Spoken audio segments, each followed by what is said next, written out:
It is the Mike Calta Show. It's 102.5 The Bone. Good morning, everybody. It is Tuesday, June 11th, 2024, and we are coming to you live. How's everybody doing today? Good. Woo.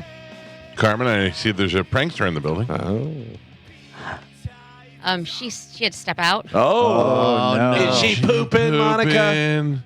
Listen, I don't claim to know anything, and I'm not telling her business, but whenever she needs to do something or the other, she texts me, I need you. You're not going to tell us her business, but her business is number 2? Giving us the business. Even better, Monica, you're there in the day. Who is the prankster who put Ask the Dom's name on my office door? I'm not telling anybody's business. We know. Not rat. Dizzy? Yeah, who pulls all the pranks of the station? Was there a penis written on it? Yeah, come I'm on. not going to say agent of chaos or anything, but Gotcha. It's his gimmick. All right. I mean, it's old news at this point. Right away when something happens, you know that's who it is. Why did Carmen unsend that message? She took it back. Yeah. Oh, man. Because I saw it. She sent it, and then I said to Mike, I go, you're not going to like this. Look at what Carmen texts. And then now she unsent the message. And now she's missing. Yeah. And Uh-oh. We gave her the craps. it's a caper. A caper. Does she look unclean today, Monica? she's so cute. She's cute every morning, though. Unkempt. Monica, I said the other day, somebody said something about, I don't know, something about Monica said this and blah, blah, blah. You know how people do. Yeah. And I go, Monica is the living, walking line, believe all women. Yeah. I think You ain't that wrong. Women could do anything, and Monica would be like, well, you got to find out her side of the story, Oh, well, okay. I mean, Monica, can you get a microphone and go in the toilet? No, I'm just kidding. No. I will don't say wanna hear this. that. She does have a big old Dunkin' Donuts here. Oh, she's back. Look, that was so fast. Oh, man. Yeah, she's World's the fastest fastest crapper, speed. everybody. Yep. Yeah. Good job. Yeah. Unsung crapper. Number 1 and number 2. Thank you. What do you have? A little bubble gut? No, so I got a nice coffee, and I don't drink it until I get to work. And then I did it, and I was running around and doing all my stuff. Went right through you. And then, basically we had 3 minutes to go. Knock it loose. And I could have made it without calling Monica, but that's just still, not enough time. So I asked her to come down. She didn't get down here until the opener was on. It's a good thing she did because I went right to you Right. as soon as we started talking. That's what I mean. So I was just like, it was just too close. So I was like, I'll just wait. But sorry. Hey, glad you cleared the guts out early. Yeah, thank you. Woo. Yeah. I ran. My breath. Monica, what do you say? I mean, Monica. Carmen, sorry. What do you say is the number one catalyst to get things moving in the gut? Coffee? Oh, for me? Yeah. In the morning, yeah. Or water. Honestly, if I drink enough water, if I drink a big glass of water, anything like that. Water? basically. Yeah. Water. Have you not heard of this stuff? Yeah. Water doesn't have any number. H2O. Water has a 1 effect, not a 2 effect on me. It's not the grumpy gringo? Nope. I haven't had that yet. I'm trying to stay off of that. You know that they're calling you the dumpy gringo. Not me. I'm just letting you know now. Monica said that. After our conversations last week of you calling me a bag lady I for did. 5 days. Yeah, Did 5 I? days straight. Still stuck with her. Yeah. That one cut deep. No, my algorithm changed, and now I'm getting updates for plastic surgeons in the area. Wow. Yeah. But I did come across something interesting that I want to talk to Dr. D about to see if I'm a candidate. What do you for. want to do? Oh, just run it by us first. Yeah, of course. It's called a vampire breast lift. Oh, yeah, do it. Yeah, so it's just it's a natural. You take your The doctor does it with his teeth. Yeah. Oh. No. They take your blood platelets and they spin it and they inject it, and it basically gives you the it gives you a natural breast lift with actually having to go into the knife. Oh, There's maybe no I'll get one downtime. too. We'll go together. There's no downtime or anything like that, and it's just your blood being taken out and then put back in. So So I had blood taken out one time for my heel when they were going to do the PRP to my heel. And when they take a little bit of blood, they take it from your belly. And it is painless, but in about an hour, you have a bruise that looks like Mike Tyson hit you for 4 hours. Dude, it was crazy. I don't like that. No. Well, a vampire boob thing. I like that. Yeah. Yeah. Like I said, I just wanted to talk to him because I just wanted to see if I was a candidate for it. And I wouldn't be able to do it right away, but it's pretty It's not very expensive, depending on who you go to, obviously. But I got a guy that can do that. Yeah. no, as far as cosmetic surgeries or cosmetic stuff, it's on the lower end, and it basically just, if you had big boobs, they usually just deflate over time, and it helps, give them that natural. I was there. Inflation again. I saw Dr. D do that for a patient one time. Oh, really? He leaves the room. Then he comes back and he's like, "Okay, are you ready to do it?" He's got a cape on. He's got his lab coat in front of him. Gio's buddy Vlad can do it for you. Yeah. No, I don't trust anyone. Gio knows. $600 in and out the door. That's right. He can get you done in like 2 hours. Junk jockeys moonlight as boob guys. Yep. No, That too. You Don't turn trust it. into a bat and fly home. You, Right you don't even Right. need anesthesia. You just look into his eyes. 1, 2. They call it the Frankenstein Yeah. boob job. Oh no, you don't want I'm that. out. Yeah. That's when they put the bolt-ons. Yeah. Still not really non-invasive, but gets the job done. That's funny. Carmen, why did you unsend your text? So I thought maybe it would have been a better reveal on Bone TV. Oh. And then I sent it, and then I was like, oh crap, no, maybe I ruined it. And then I unsent it. Because I don't know if you guys like what you guys talk about. I don't want to ruin something that we're gonna talk about. I gotcha. No, So listen. We know who it is. It's Dizzy. Yeah. Stirring the pot. Yeah, trying to make. You know how I know it's Dizzy? Because the sign wasn't high enough. It was hung by the door handle. Dom will join us on the show today, and we will get to the bottom of this office situation first. Yes. Please tell me he's coming to your place. No way. Be right No there way. staring at you the whole Yeah. time. Yeah. I know. He's going to try and talk to me about it beforehand. Oh. And I'm going to have to just run to the bathroom and hide for like 5 minutes. Save it for the air. Yeah, I do. But, Dom. What do you think? What does he say? I don't know. I'm never in that room. What does he say? Hey, Carmen, how you doing? Me and Boozer. Yeah, I guess the guys are upset that I'm trying to take the office. Yeah, and then he's going to be like, don't you think that I should have it? Da, da, da, da. Oh. And, he's going to please. Yeah. Yeah, he's trying to get you on his side. Right. But then also, he did just go on vacation, so he might just want to talk about that. It really depends on when he gets in here. If he gets in here right when we come in, that's perfect. We told him to come early today. Yeah. Yeah. Of course you did. Said Carmen needs an update before the show I starts. don't. Talk to her about the consequences of vampire boob lips. Save it for on air. Save it for on air. I have a question. This is mostly, this is really all for our audience, but I feel like I know the answer to this, but is everyone off on Juneteenth? It's a holiday. Is everyone off? Everyone, you mean like everyone? We're off. Normal jobs and stuff. We're off company wide. We have it. It's a holiday. Yeah. Like it's a holiday now. So It's a Wednesday. Are we taking that off? that's what I'm trying to say. Well, here's my thing is that I don't mind working through it, especially since I'm taking off Thursday and Friday. But if nobody's going to be awake and everybody's off from work that day, then we might as well take off. I don't think that's a normal company. It is. I know it's a national holiday. It's a company holiday. for us. Yes. I don't think our company is very Woke. Racist. No. Well, that's what you're saying. Nope. I'm saying our company is very woke. Yes, I think because it just became a national holiday. Right.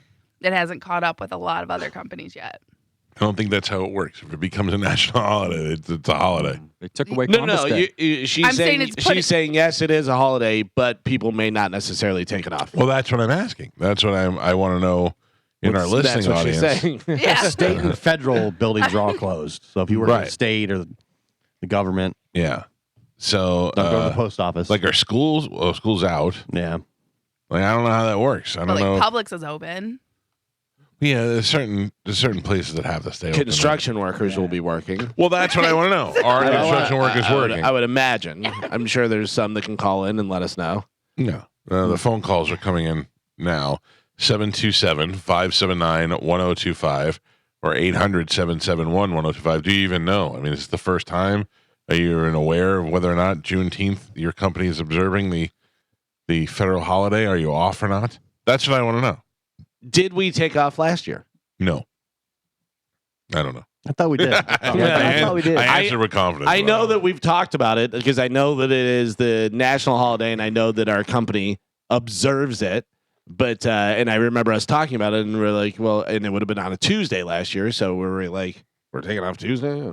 Yeah, it's awkward. It's like in the middle of the week, and I'm not fishing for a day off. I mean, if everybody's like, yeah, Ooh, we're off, we we're can off, go we're fishing. off. Oh, we're off. Mike Calta Show, good morning. What's up, Mike? How you doing?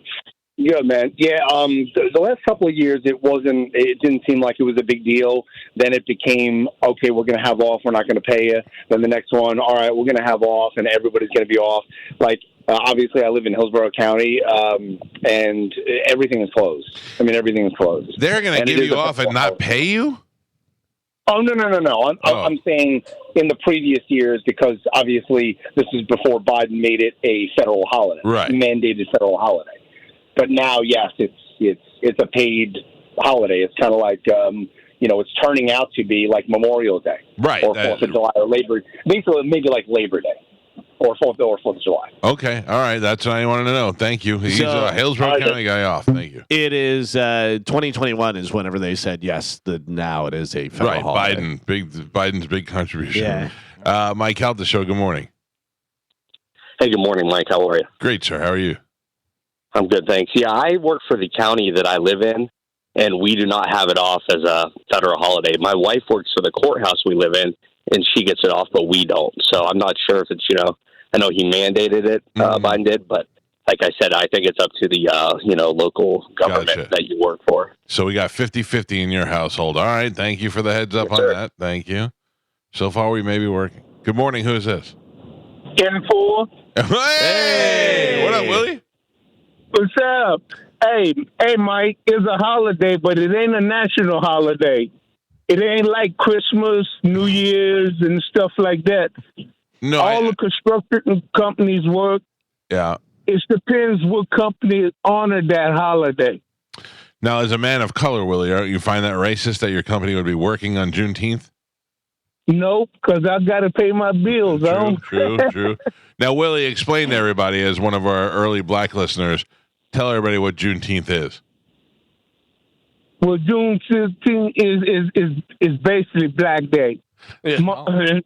No, it's June 19th, not 15th. Yeah. And why did it become Black Day, as you call it? Because of racists. I'm going to tell you, everybody start crying, complaining. Mm-hmm. And they were like, like these statues and all this stuff. Right. All I got to say, Mike, hey, won't none of us here when this stuff started, it don't affect none of us, so why? Go and live your life and don't worry about that crap. Willie, everybody. Yeah. Those are words to live by. All right. Well, thank you, Willie. It's great to hear from you. And y'all have a great week. You too. Bye. Love you. I don't think his facts are right. No, a little bit off. But Mike Olivero told me last year, leap year, so it was actually Monday last year. That would have been nice. So did we take that off? I Yes, don't we remember. did. Sure We did? Yeah. Okay, Yeah, so because it was a Monday. Monday. Right. So what are you saying? We should take Monday and Tuesday and Wednesday off? Well, it's Wednesday, so we're off Thursday and Friday. Oh, it's crazy. Take Oh, a month man. off now. Willie said it's Black Day Mm. because of all the racist and all the statues and everything. So in Willie's mind, they just said, let's just make it a Black Day. So if we're racist, we get to take off? Or? No, I don't Oh. think that was it. I think he was saying that because of racism and because of statues, You can take off if you pull down a statue. yeah, definitely. If you Yeah. put, but I agree with Willie. I wasn't there for all that stuff. I don't know. I'm gonna live my life and get my paycheck. That's loud. Good morning. Hello. Hi, hey Mike, it's Travis. How you doing, sir? Good, how are you? So, I mean, I'm up at 5 o'clock in the morning every day, and if it's not Christmas Day, Thanksgiving, or New Year's, I'm at work. I do ceramic coating and paint corrections on cars and stuff, and I can assure you all the dealerships will be open, all the car washes will be open. Yeah, I mean, that's a man's job too. I mean, you got a real job. yeah, every day out in this weather. It's fun. And I got mean, you. this is all right. Thank you, sir. the station is just for men, so Hey, why don't we take off and let you and Shark host? I'm down. Happy Juneteenth. Why would we do that to the people? Yeah, I'll tell you right now. In a second. Right now, I think we're working. In a second, if Willie agreed to come in and host Juneteenth, I would take off and let Willie host Juneteenth for us. Fantastic. That would be great. Yeah. Willie, if you're listening, if you want to come in and host, maybe I would be down. I would be down in a second, and I would be up listening to the show. It would be fantastic. Juneteenth, the 15th, according to Willie. Yeah. Black Day. He'll be down on the 15th. Yeah. I think that's why Willie doesn't have off, because he's confused. Yeah. The wrong Hey, day. what day it is. And, Anyway, all right. Well, we'll see what everybody else is doing. How's that sound? I Yeah, don't perfect. like it. You want it? What do you want, Carmen? Let's vote. You want to take you off? Yes or no? I want no. Oh, really? Who are you? Well, we're taking Thursday and Friday off. No, I agree with you. I just don't know. Right. I am just surprised to hear you. Saying the days are stacking up. Well, I'm just saying we're taking off Thursday and Friday. It's on a Wednesday. So usually if a holiday lands on a Wednesday like that, we would take either like the Monday and Tuesday off or the Thursday and Friday off. And I just think that's too many days off. Look at our girl. She's become so mature and so Carmen, man. You're thinking like me now. Right. And we did have people call in saying that they will be working. So, I mean, we are. It's people of the official. people. Yeah, we're people. We of will the be people. working on Juneteenth. Right. Carmen, everybody. Way to go, Yeah. Good job, Carmen. Applesauce. Applesauce to you. Thank you. You're welcome, everybody. Carmen's going to be here Thanks. first thing on Juneteenth going, Jesus Christ. Why Yeah. did I take The this day only off? reason Carmen is saying that is because she doesn't want to have to put together another best friend. I mean, you think we don't know that, Carmen? I know. We're going to be off the other two days. It falls on the Wednesday. I know. I was going to say, Fill in host. all black filling host. Yeah. Well, so we have Ian Beckles filling in Thursday Right. and Friday this week. So what if Wednesday we have Ian, Mo, and N4? Perfect. If you want, we can arrange that if they're available. Can you? I think Ian would walk out by 7:30. Oh my God, that would Good be possibility. Good possibility. So I called Ian. I got to call him back. I called Ian yesterday and I said, hey, because he's filling in Thursday and Friday. I said, Carlos Mencia is going to be here. He's one of our friends, but we're going to be off. Do you want to have him in? And he was like, of course. I said, great. So I reached out to Carlos. I said, hey, I'm off this weekend, but the guys filling in are cool. Do you want to do it? And he goes, are you there Wednesday? He goes, yeah. He goes, I'll just change my flight and come in Wednesday. And he changed his flight and come in Wednesday. He's the best. It must be good to be rich, Yeah, he does love you.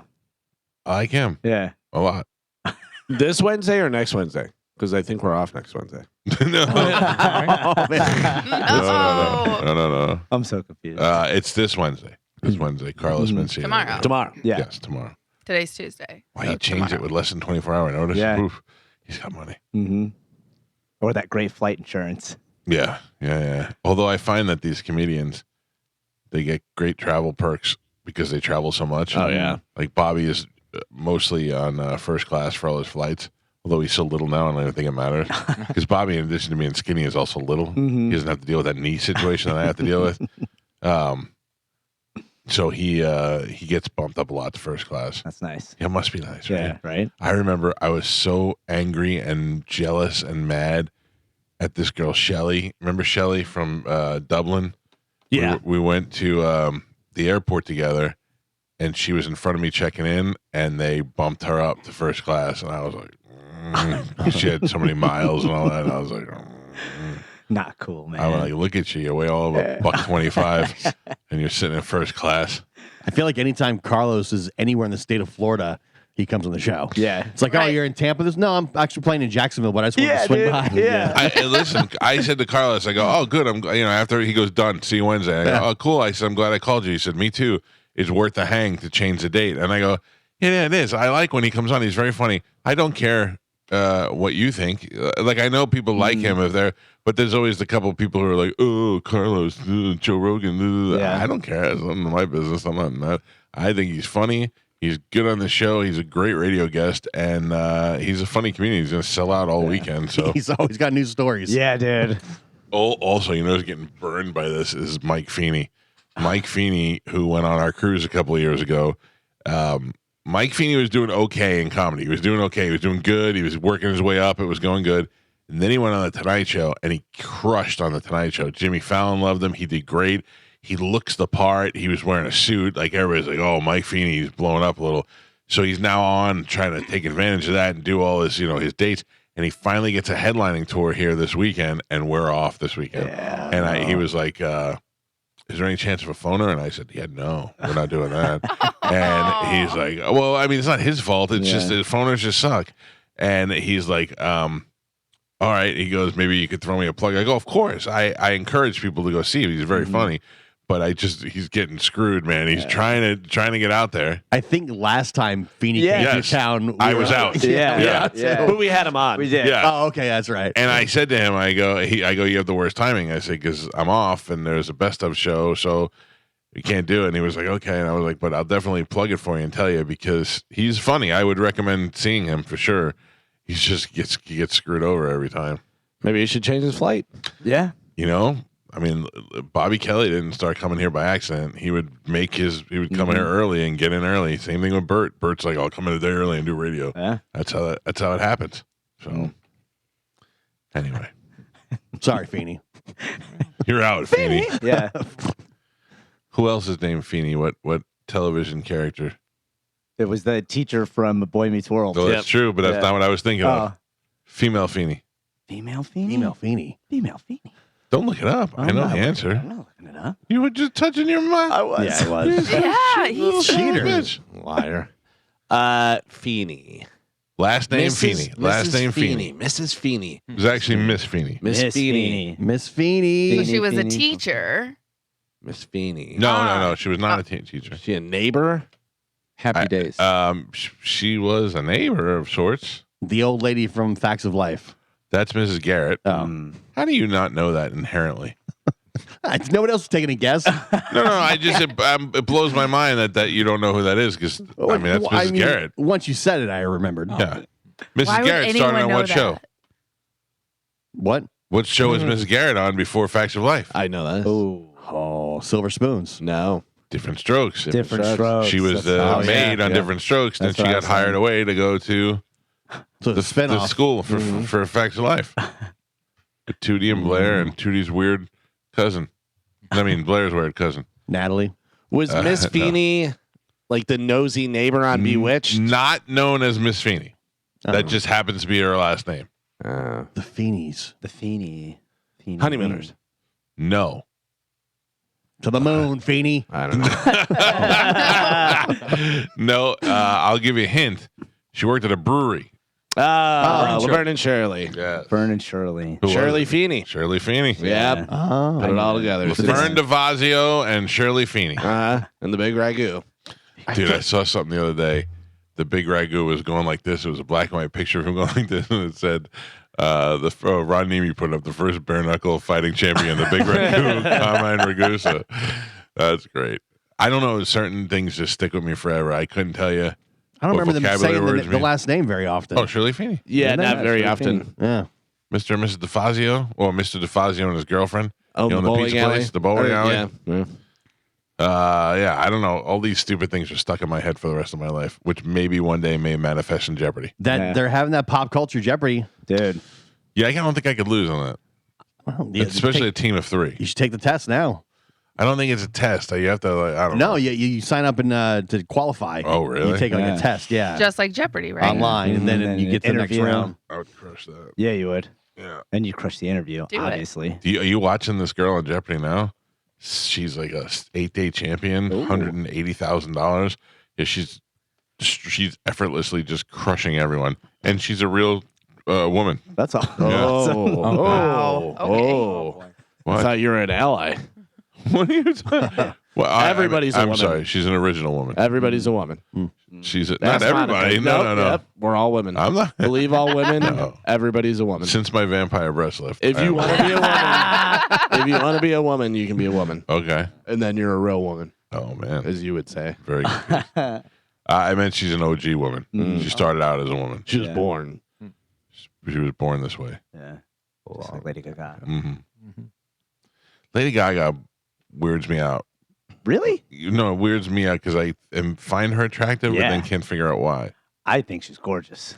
I don't think I'm gonna like her. Gorgeous is what you're going with? Yeah. I do since first time I saw her in that meat suit. No, I think Yeah. everybody thought she was a weirdo whenever she first came out. Now you see her and she's talented and you're like, you're used to seeing her. Billie Eilish first came out, I thought she looked like a toad. I mean, she was the weirdest looking thing in the world. She was And also now- 13. Have you seen the meme? It's a water going over a rock in the ocean, and it says Billie Eilish, and you're like, what? And then you watch it again. When the water goes over the rock, it's got like a little green on top, then black, and it looks just like Billie Eilish in there. By the way, Carmen, don't try and make me weird because she was 13. She looked weird. That's what I said. Yeah. I didn't say Yeah, she I wasn't know. hot. I said she looked weird. I know, but that's also why I said when you were like, "Oh, she looked like a toad." I was like, "She's also 13. Well, She's 13 developing." 13-year-olds can look like toads. Yes, agreed. I don't She's think I still- would like Lady Gaga in the new Joker movie. Yeah. I don't think for some reason, I'm like, I don't like the vibe. I don't think that movie's going to be that great. Probably not. Yeah. I don't know. I don't Todd know. They're Phillips both is good. Yeah. It's a musical. There's all these Yeah. musical numbers, and there's a bunch of hallucinations with Yeah. him Yeah. and Lady Gaga. I got to be honest with you. I really don't like that because it's too much of, all right, well, was that real or is Yeah. that not? You know, it's like, what's going on? When that. Jump the Shark came out, musical episode was one of the things that made them jump the shark. Really? Yeah. You know what I watched last night was Batman with Christian Bale and the Joker. Yeah. Great. It just happened to be on like HBO or whatever. it's the and best. I really was good. Oh, yeah. And they just made a good crime movie with a Yeah. guy in a bat suit. And now that you've seen it recently, would you say that that's your favorite Joker? Well, No. Really? Too silly. I mean, I just think that was like the best Batman's. Best Batman. Christian Bale? Mm. Yeah. But yeah, um, like all three movies. Like he's like the best Batman. what's weird though is that I love Ben Affleck Mhm. and I love what's his name? Twilight? Pattinson. No, Yeah. like how they made different Yeah. Batman movies. They're all just different in that Yeah. genre of movie. Like that big high budget thing. Yeah. Christian Bale is great in it. And Morgan Freeman's great Yeah. in it, and Michael Caine. Like it's a great movie. In the one with Pattinson, it's just like a little dirty movie. What do you mean? Little indie version of it. You Yeah, know? see, that's what I really like the Pattinson one. It's becoming one of my favorite ones. I've watched it like almost 10 times now, even though he does take forever to walk anywhere. He's slow. It's very slow. It's a slow Yeah, Batman. just because I like the way that he fights in that one, and I like that he's more a detective in that Yeah. than in the other movies. And it's like right at the beginning. Like I can of tolerate him. three, and then Ben Affleck's like the Avengers style Batman. Yeah, I he's can. been seasoned. He knows what's up. He's, Well, it's just Christian big Bale- money. Mhm. Well, in Christian Bale, it explains how he got there. Yeah. You know what I mean? Yeah, Because yes. that's what I like. Because Yeah. it's like, okay, we all know the story. His parents died, and then he wanted to save the town. But Gotham. why is he a good fighter? Yeah, Right. And they ninja. explain all that. Yeah, how did he get there? So. I will tell you also that Anne Hathaway as Catwoman does the best reveal of her just being, I don't know what's going on, and then just Yeah. totally it's like, Yeah. I'm Yeah. Catwoman, and boom, watch me do this and flip out the window. That's Yeah. great. Yeah, it was good. Those movies are great. Yeah. They really Who are. is your favorite Joker then? Yeah. I mean, I like Joaquin Phoenix. I Yeah? think the He's- idea of Yes. him being a normal person with some issues. He's great, but also he wasn't going against Batman. You know what I mean? Like there Yeah. was none of that stuff. Yet, Right. you're right. Like I feel like Carmen said, you know how he got there. Now we know how Joker got there, and I don't know. It was good. He seemed like a real mental guy. Yeah. But who's gonna be his Batman? I don't think they're going to do a Yeah, crossover. It's not going to have unfortunately. Batman, which is why I think it's going to run out of Yeah. gas. Yeah. Eventually, with the Joker, you have to have Listen, Batman. I think Right. they have no choice but to make a Batman be a part of this Joker Yeah. movie. Not maybe a big part, but to be in it. But also, that's why I think Heath Ledger did such a good Joker Yeah. job because he made it so completely his own. Like Jack Right. Nicholson did the comic Yeah. book Joker. I thought that they cut a lot of it out. I guess whatever in Suicide Squad. Yeah. But the what's his name? The other dude. Oh, 30 Seconds to Mars. yeah. Leto. Yes, I Jared forgot about Leto. that, yeah. Yeah, that after you saw the Heath Ledger, you're Yeah. like, what is Yeah, but this? that was the same thing. Like you're saying, it was just a different version. Yeah. Right, but it just wasn't good. Like Heath Ledger did a great job and made it such a compelling, weird character Yeah. in all his little Oh, that's true. It was idiosyncrasies that he definitely did. a weird, disturbing guy, Yeah. you know. But I thought the idea of Joaquin Phoenix, that whole origin of him having a mental tick, and Dude, the Joker movie is fantastic. I love Right. it. I think Yeah. he's great. I just can't, compare it because he's not going against Batman. You Yeah. know what I mean? Like, Yeah. so it's a whole different thing. To me, the Joaquin Phoenix one is like the most believable. Yeah, Like, yeah. you think, Like, he's a that could- real- oh my gosh, that could really happen. Yeah, that's a real dude that just went nuts. Totally grounded in reality to Yeah. me. I like the options. You know what I Yeah. mean? Like you want to watch one kind of, you can watch it. All the hardcore Batman nerds right now are yelling that the animated series Batman or Joker is the best one with Mark Hamill. as the voice. I got to tell you, I hate Mark Hamill. Yeah. I really do. Yeah. He ruined Star Wars with his big Yeah. wet eyes when he came back. Yeah. Yeah, he's got like big weird. If him and Billie Eilish had a kid, Yeah. watch out. I don't think that was his fault though. They made him look like that. Yeah. But he does seem kind of a curmudgeon. Yeah. Yeah, he does seem annoying. But and I then, thought he was great in Bert's movie for the part. Yeah, I he thought was, it really but, worked. watching him mingle around, he didn't want to talk to anybody. He was like, they had him like sectioned off in an area. I mean, there were big celebrities at this thing, and Mark Hamill was the one that was demanding the treatment. But then when you see him, I've seen him several times. These comic conventions. He's always like, "Hey, everybody's all excited," and meeting fans for 5 hours. Yeah, because he's getting paid Yeah. $200,000 or $300 an autograph. Oh, wow. Must be nice. Yeah. I was looking the other day because Chevy Chase is still doing a lot of those things. It would be nice to meet Chevy Chase, but I don't think that I'd pay for. I'm trying to think of whose autograph I'd pay for. I was pretty close to that Back to the Future one. Yeah, But that's just because it means a lot to me. My son loves that movie. You know, That's pretty cool. that would have been cool. yeah. But I don't know. Would you rather had paid for the picture or the autographs? Probably the picture. Yeah. You know. They're so awkward though. The Comic Cons. You're Really? like in front of like a blue background, and it's awkward because they're all just sitting there, and they just Yeah. run you in real quick for like 30 seconds. Yeah, I don't know. Whatever would be the cooler piece, but Yeah. I don't But know. also, I think, if you talk to them normally, because there's so many people that come up and they're like, oh my God, because they've never met celebrities. Yeah. Where we meet a lot more celebrities. So if you're like, hey, everybody, how you doing? They're like, oh, okay, this is just a normal person. Probably isn't going to stab us with a piece of candy that they sharpen. Oh, that man. was Leah Thompson. I brought Joey there when he was like 6 years old, and we walked up and he was like hi, and she was like hi, and then she looked at me and she goes, he knows the movie, and I go, oh, all the time, he watches it all the time, and she was amazed by that because it was such a younger generation. Yeah. And that was it. I wasn't like, I love you, and you said that Right. one line in the movie. And, I don't know. That's a weird thing. People say things like that to us, and it's not like a lot of people this weekend for some reason came up to me at Visani and were like, "Hey, I just want to say thank you. You got me through COVID because when we were in COVID, we had nothing and we had the show." I understand that. That is a huge, huge thing to know, and I appreciate them telling me. But I also feel awkward and I don't know what to say. Yeah. Like it's not a bad thing. The people that I talked to, I was like, I can't tell you how much I appreciate you telling me that. But it just also I feel really weird that my wife still makes me throw the garbage on. Well, I make Joe do it, but I'm just saying. I'm just saying I'm just that moron. Anyway, let's take a break. Let's get the show moving today. It is Office Confrontation Day. There's Tuesday. Oh man. So should I take the sign down? No. Yes. Okay. Okay. Because I don't. Yeah. Don't fuel that fire. Thank you. Okay. I was like, yeah. What if Dom drove over there and he put it up? Oh, I mean- Mamma Mia. None of us would put that past him, Yeah. right? Eh. Carmen, when you come in, you should be like, "Hey, before you try to go in there, they changed the locks." Oh. He'd lose his mind. It turns out that what's that guy's name? Mo DeWitt Yeah. has the office. Tom, good news. You got an office. You have to share a Mo DeWitt. All right, we'll take a break. We got Sporkle next on 102.5 The Bone. I don't particularly care where you watch the show from, or I hope that you listen to it. But when it comes to watching it, YouTube and all that stuff, those are compliments to the show. I don't care about them.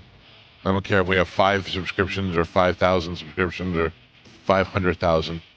It's just a way for us to put the show out there so you can listen to it or watch it, whatever's convenient for you. People watch it. There you are. Okay. Like and subscribe, everyone. Yeah. Turn on your notifications. Mm-hmm. Yeah, we've been making more things available to you on YouTube, and then I will take that and put it on Facebook and just put it out there just because it's there. It's easy to be able to do this show and concentrate on the radio portion of the show, and then realize, hey, we also have that on video a couple of days later. So don't worry, Joel, I'll never forget. Thank you, Michael. Are we still threading? Are we in the thread? I haven't threaded. Nah, I think I thread by default. I think I thread when I post on Instagram. Yeah. But I don't. When you don't monetize your social media and you're not dependent on it, I don't think you care about it as much as other people do. Instagram reminds me that I should go to Thread all the time. Yeah. Hey, don't forget that you're on Threads. Do they remind you or do they beg you? They beg. A little of both. Please, will you please say something over here? The Social Network was on last night. Oh, yeah. Not only is that a good movie, but I don't feel like Mark Zuckerberg anywhere near as cool as Jesse Eisenberg was. No. Or he doesn't have the dialogue of what's his name. And he wasn't even cool in there. But Zuckerberg isn't even that cool. Yeah. Right. It's interesting to watch though. I love Justin Timberlake when he gives him the check. Yeah. He's like, oh, before you go, here's your portion. Yeah. By the way, you do realize that guy, Eduardo, made a ton of money off of that. Yeah. After the lawsuit. So much money that then he left the country and he didn't pay taxes because he didn't have to at the time. But now they have whatever his name, Eduardo Severin. Yeah, that they have that law now, which is crazy. Yeah, I think he went to Russia. Was that where he went? I watched a guy who was talking about it, and he goes, you made a lot of money whenever they name a law after you. Yeah, he and so did the Winklevi made money off of that. Like everybody ended up walking away doing pretty good. I mean, they don't have Zuckerberg money though. No, but they have like hundreds of millions of dollars. Yeah, that's pretty good. It's generational wealth, but from doing nothing, pretty much. Yeah, you let him do it. He got it all, and then you sued him, and you were like, okay, now give us our money. But it was their idea. Well, was it though? That's according to the movie. It was. Yeah. Right. It says that Eduardo is worth more than $2.5 billion. Yeah. Because he's since invested in a couple other things. Plus, he's got a piece of Facebook. So yeah, he becomes an angel investor now, like they were searching for in the beginning. So lawyer up, bitches. I'm coming back for it all. Oh, I'm sorry. That is what did I say? So 2.5 billion. That's not right. Well, this other thing says he is an estimated worth in February 2024 of 26.2 billion. Yeah, well, he's done stuff with his billions that we know of. Yeah, $26 billion, and you never even hear his name. Yeah. Like he's not like he's not one of those guys where you're constantly hearing about him doing stuff. He's a 26 billionaire. It always makes me think of the guys like the Saudi guys that are worth trillions of dollars. That you'll never know how much money they have, but you know those families are worth trillions upon trillions of dollars. Let me tell you how rich I am. Carmen, you're going to love this. Mm-hmm. What? This is how rich I am. Oh, yeah. I know you. I'm saying this because I know you love this stuff. Mm-hmm. I bought a topper for my fireplace, my little fire pit thing. What is that called? I forgot what it's called. The green egg? No. Is that a fire pit? Oh, it's sorry. a goddamn barbecue. Sorry. Robert Plant? No. Yeah. It's like my brother-in-law bought me this fire pit thing for Christmas last year, and it doesn't give off heat. It's a smokeless fire pit. It doesn't give off heat, and it doesn't give off much smoke, but there is a huge flame. So they sell this thing where you put it on top, and when the flame hits it, it shoots out the heat on the sides. Well, in the winter, when you're sitting outside, it gets pretty chilly out there. So if I had one, so I bought it, and I bought the wrong size. Oh, you're gonna melt your lawn furniture? No. It doesn't even fit on the top. So I never even took it out of the box. The Solo stove? Is that what Solo it is? stove, thank you. And Joe, I think you threw it out yesterday. No, I did not throw it out because it looks brand new. It is brand new. It is brand new, but it's too big for my thing, so I don't know what to do with it. And they don't. I asked them if I could return it, and they were like, "Yeah, but you have to ship it back in the original box." And this, and I was like, "Oh, forget about it." So you're just gonna keep it? No, I'm going to throw it out. Unless I can give it to somebody. Must be nice. If so, that's exactly what I sure just Mo will throw take it. it. Yeah, exactly. I'm sure Mo will take it. Well, Mo needs to have the other part of the. He needs to have the bottom. No, he doesn't. He'll either figure something out or he'll trade it for a bottle of whiskey. Sell it on Marketplace. Yeah. I love Facebook Marketplace, by the way. Yeah. That is my favorite thing in the world. Here's the thing about Facebook Marketplace. Yes, I have bought stuff on there before, and like my wife, I think it was before the pandemic. I don't know, something happened where this guy was selling weights from a gym, and I'm like, and she goes, "Can you please stop by and pick these up at this guy's house?" And I go, "Can't we just go to Dick's and buy them?" And she's like, "Oh, the whole thing's like $50." I was like, Jesus.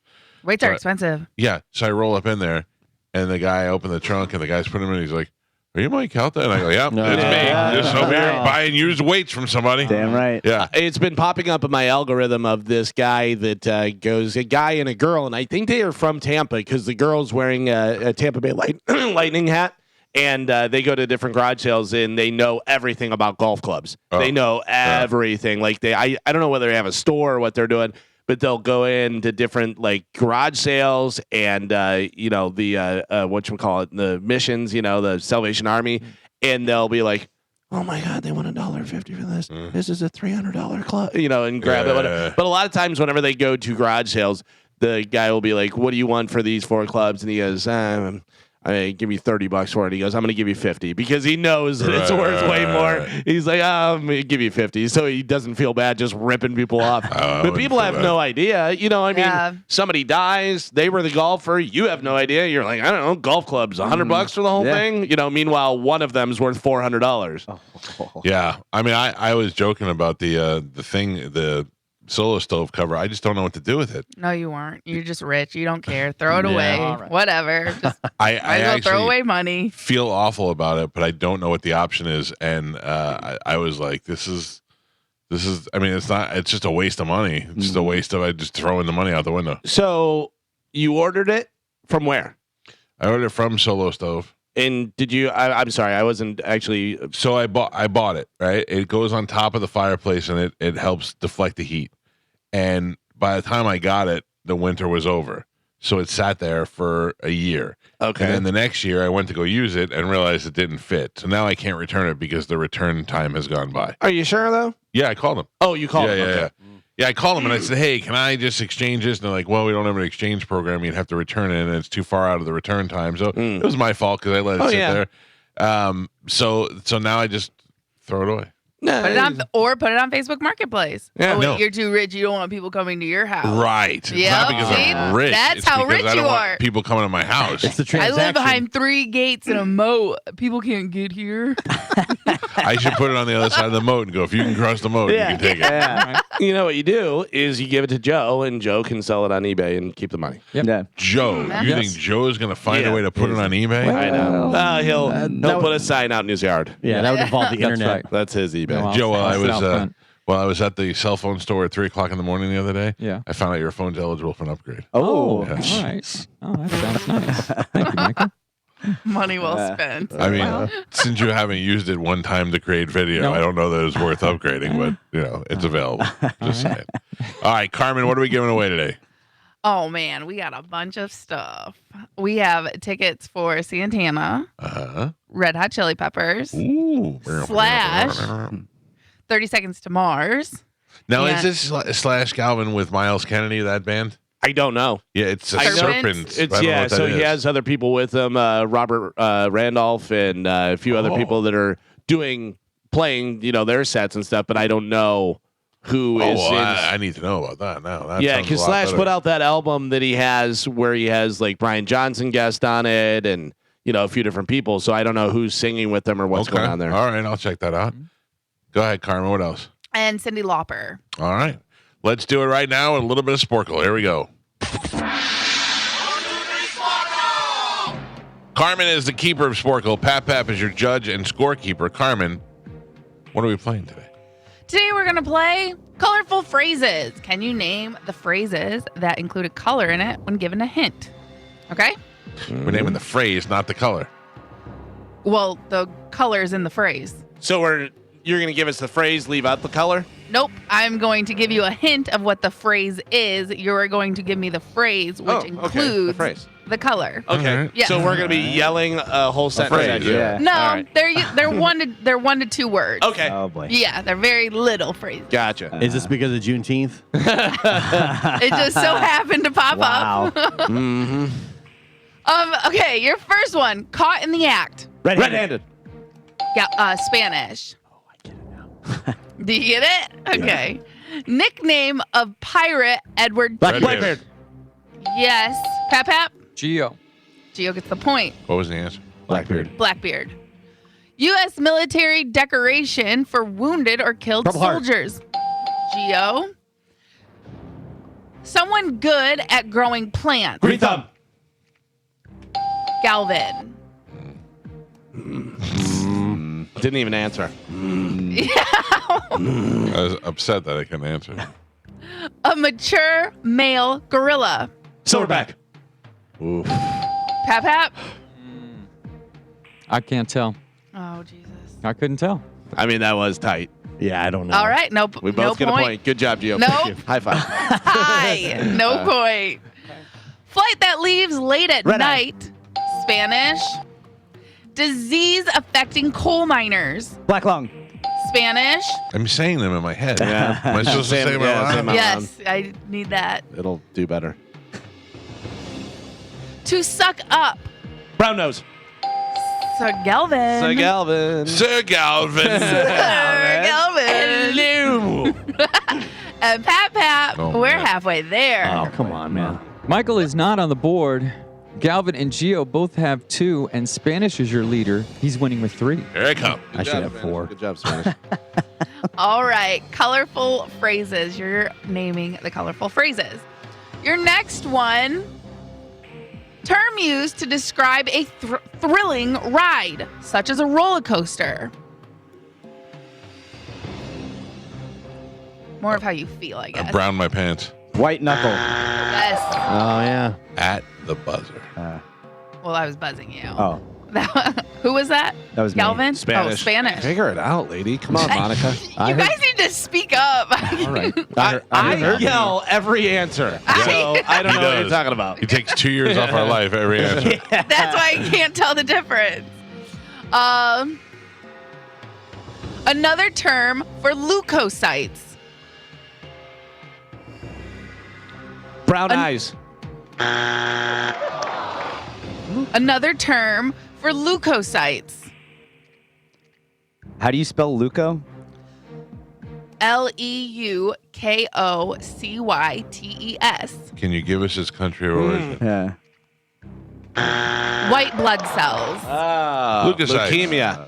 Leukemia. Leukemia. Leukocytes. Clogged pore. Blackhead. Whitehead. Yeah. Racist. Whitehead. Yep. Yeah. Oh my God. Galvin. Coward. Yellow belly. Hey. Mike Calta Find on my the board. North American pit viper. Or rode in a Steve Earle song. Copperhead. Galvin. Copperhead Rune. Steve Earle's coming to Last night. Oh, was it? Yeah. Missed it.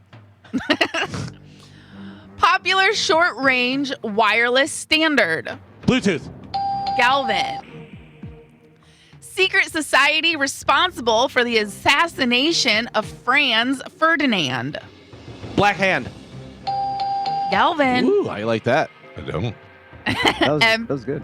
And Pap Pap. We're on the last 3. Ever since the tie with Galvin, it threw off Oh my God! Why are you yelling? Did you hear that, Carmen? I did.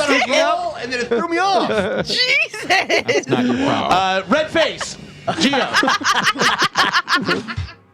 Michael has a single point. Gio with 2. Spanish has 4, and Galvin is your leader right now. He is winning with 6. Yeah. All right. Here I go. I should have 4. All right, colorful phrases, last 3. Here we go. Slang term for a U.S. dollar bill. Greenback. Mike. Someone of noble descent. Blue blood. Galvin. Your dad would have got that. And your last one. Red ass. Conjunctivitis. Yellow Pig eye. Pig eye. Yeah. What? You heard me. I just yellow pig eye. Stupid. What? Stupid You were game. doing He's talking to good. himself. Yeah, you were doing good, Gio. Joe ruined it all. No, it Yeah. wasn't me. Your final score, Michael with 2 points, Gio also with 2 points, Spanish doubling that with 4.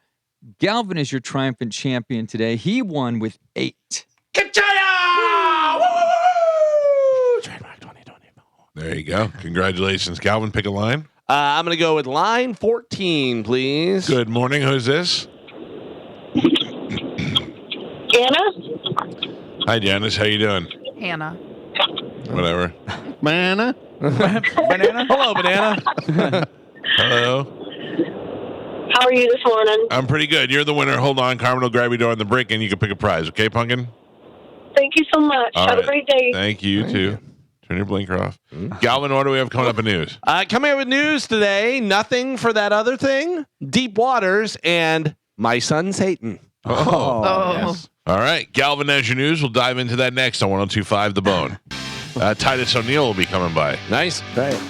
What is Titus Brony? Something for Father's Day. I emailed you the info, but I have it right He sent it to here. me, too. I just don't didn't look at it. It is a Superstar Dad celebration on Sunday. I don't have to go to this, do I? I don't think so. I mean, it sounds like Did you say yes to it maybe and you No. forgot? Okay. I was joking because it says Superstars. I don't know what he's doing. I don't know. Yeah, it's a free celebration to honor and celebrate the unsung heroes of our community. It's going to be me and Dave Bautista.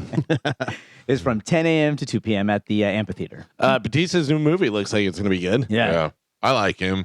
I think he's doing great, making great choices for movies. Mm-hmm. We talked about Titus in the Tesla, right? Did he got that? Yeah. On the Oh, okay, yeah. I believe I saw the Tesla that your son had that Titus bought for his son on the way down to Visani. Because how many Teslas are wrapped in that color? Titus came here one day and he was like, whose Tesla is that? I don't know. That's you're doing a little bit of Shaq, yeah. Whose Tesla is that? I don't know. I got to hear him talk again. But anyway, and I go, that's my son's. And he's like, it's cool. But I go, you want to buy it? You could buy it for this amount of money. He's like, okay. And that was it. He just bought it from me. Now, if he comes in today and he's like, whose BMW is that? Like, what do you got? Make me an offer. That's a power move. Just walking someone's house out. That's mine now. Yo.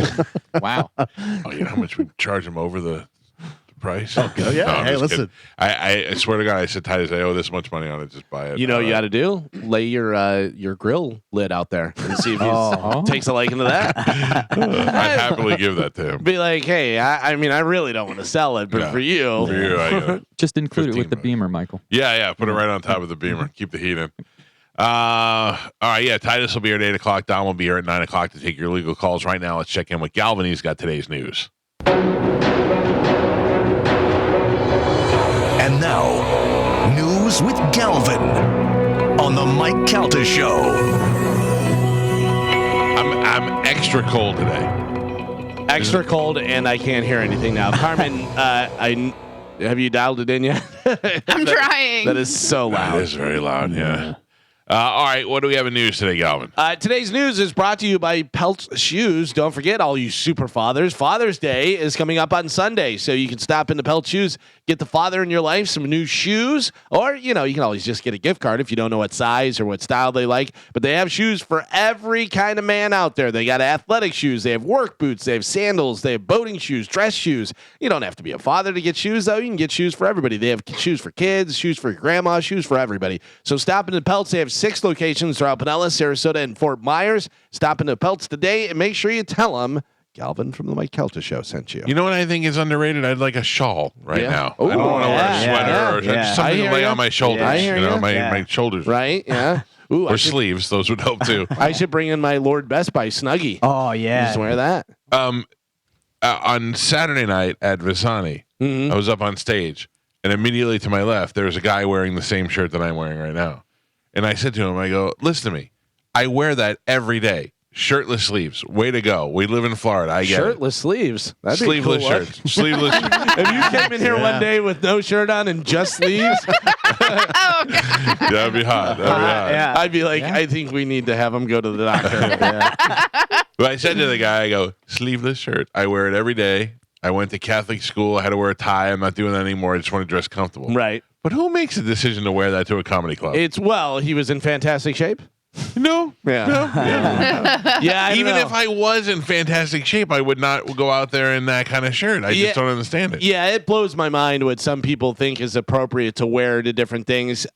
Before, I mean, I don't even care. No. I wasn't like, oh, this guy's good. But I mean, they're eating. He's got his gray shoulder hair hanging out. Yeah, it's something. Before it was like ironic to do. Like a lot of people wear ironic T-shirts and stuff now. I worked in a nightclub. You're mostly going there to try and meet other people, get get some action and stuff. And people would walk in wearing an Elmo T-shirt, and I would be like, "What is going?" And like I'm saying, like this was in the '90s, not when like, oh, it's ironic and look at this super cool, Justin Bieber hot and wearing a Elmo shirt because he can. You know what I mean? I'm talking like a fat guy with an Elmo shirt on. And you're like, what in the world is happening? Pete and I used to go to, and Wells would go a lot to the Hyde Park Cafe. Okay, and it had an outside area and an inside area, and this was our spot to go and like get a table and buy bottles and stuff. We'd hang out because you could hear each other talk. Yeah, and girls would always come over and hang out there. Love a lounge. Yeah, it was very much a lounge kind of thing. And a lot of the hockey teams, both visiting and the local Lightning team, would go there after games and stuff. So it was a nice place. So my son tells me last year, I'm going to Hyde Park Cafe, and I look at him and I go, "Not like that, you're not." He goes, "What do you mean?" He's wearing a baseball hat for starters, or I'm sorry, wasn't even baseball. Was what's that out there? Bass Pro Shop hat, a hoodie, shorts, and slides with socks. And I go, "You're not getting anywhere near Hyde Park Cafe." He goes, "What do you mean?" I go, "First of all, you can't wear the hat inside, and second of all, you're wearing flip flops with socks and shorts." And I'm like, "You're not." That's what everybody's wearing. Yeah. That's probably their uniform now. Times have changed. I mean, we would have to wear button-down shirts and dress pants to get in, like in nice shoes, no hat. Yeah, you can wear sneakers. Yeah, like all kind of stuff. And I'm not saying that the club has gone down. It's just that the styles have changed so much that I wouldn't even know what to do. I was talking. I'm going up to visit my family up in Destin this weekend. Yeah, I am. But I was talking to my brother Tim, and he was saying, I have 2 young nephews, and they use all the slang and stuff. And he goes, "I just don't want you to get annoyed." I go, "No, that's us, excellent and dude and all that stuff when we were younger." And the older people would be like, "You say that all the time." Yeah, that's how you talk. Oh, you got to get the Riz going now. Yeah. Oh, trust me, I know what's going on. No cap. No cap. I'm the plug. Mm-hmm. I'm beyond. I never learned what my son was talking about. Now I'm beyond my daughter. My daughter talks to her friends like they're in the CIA, and they talk about words. I'm like, I don't know. I have any idea what they're saying. Yeah, because my brother said one that they say all the time, and I go, I don't know what that is, whatever. But my brother, they went on a cruise with a bunch of the kids, like for spring break, and my brother was wearing a tank top, and the one guy was like, "Oh man, you're big," and this and that, and then like the person that worked on the cruise was like making muscles and doing that, and my nephew said to him, he goes, "Why are they all glazing on you?" I know what that means. Gross. My daughters tell me I'm cringe a lot. Oh yeah, I can see that for sure. Very cringe. I mean, we all understand that. And then they kick you in the shin and say, "Burger guy." I get Riz and something else. The Riz, Scribby and the tub and all that. I don't understand it. But all I know is I heard my daughter say it, and then I saw it on TikTok, and I was like, I got to learn this so that I could use it against them. Oh, well, then you'd be cringe. If you start using it against them, then you're cringe. And also, just to know what it is, but don't try and use it. Oh, I do a lot of this. I go, "Oh, that's just cap. It's a lot of cap." They're like, "You don't even know what I mean." I go, "Dude, it's cap. It's cap. I'm capping it. The cap's full. Completely full. The UN Security Council on Monday overwhelmingly approved its first resolution endorsing a ceasefire plan aimed at ending the 8-month war between Israel and Hamas in Gaza. The U.S.-sponsored resolution welcomes a ceasefire proposal announced by President Joe Biden that the United States say Israel has accepted. It calls on the militant Palestinian group Hamas to accept the 3-phase plan. The resolution, which was approved 14 of the 15 Security Council members voting in favor and Russia abstaining, calls for Israel and Hamas to, quote, fully implement its terms without delay and without condition. Whether Israel and Hamas agree to go forward with the plan remains in question, but the resolution's strong support in the UN's most powerful body puts added pressure on both parties to approve the proposal. Did you see the video that they released for the helmet cam of them rescuing the hostages over the weekend? No. It was very cool. It was cool. I was watching it, and they were going in this house, and they're blowing off grenades, and I just went, I wish I could do that. I know, my right? wife goes, "You've played too much Call of Duty." Yeah. I go, "I know." I go, but just the idea that they're all bad guys and just shoot everybody. Yeah, I did see the daughter that was reunited with their father after however many days that she was held there, and that's wild for sure. All those poor girls they show video of them, and they all have blood everywhere on them, and it's just what's happening. They're just getting tortured while they're there. Just terrible.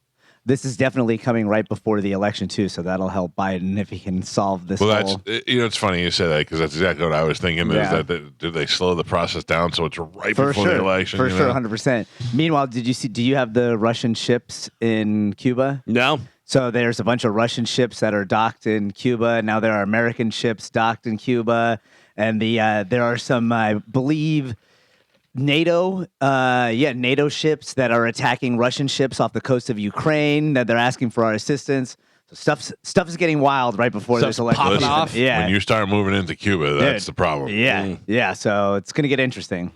The man accused of assaulting sex trafficking suspect Jeffrey Epstein. He's still a suspect. I mean, I guess he's assaulting him, not killing him. Right. No.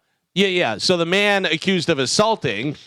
And then they're talking about Jeffrey Epstein, sex trafficking suspect Jeffrey Epstein, in a federal jail, has been sentenced to 4 consecutive terms of life in prison for masterminding a brutal 2016 quadruple murder that killed a man who owed him drug money and 3 bystanders. So this has nothing to do really with Jeffrey Epstein. It's just that guy. Have you seen the guy? Yeah. Oh, yeah. I'd be glazing on him.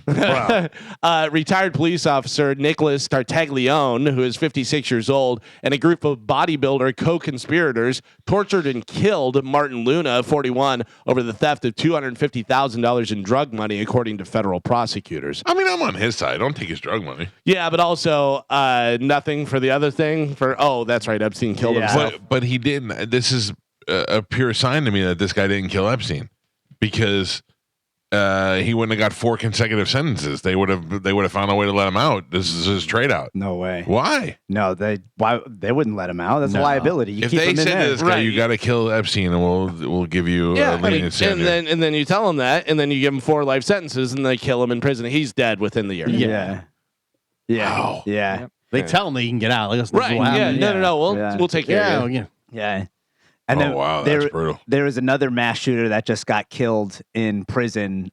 He's one of the guys that said that he was hearing voices that was telling him to murder a bunch of people, and then he just mysteriously died in prison. I have to tell you though, I have a situation there.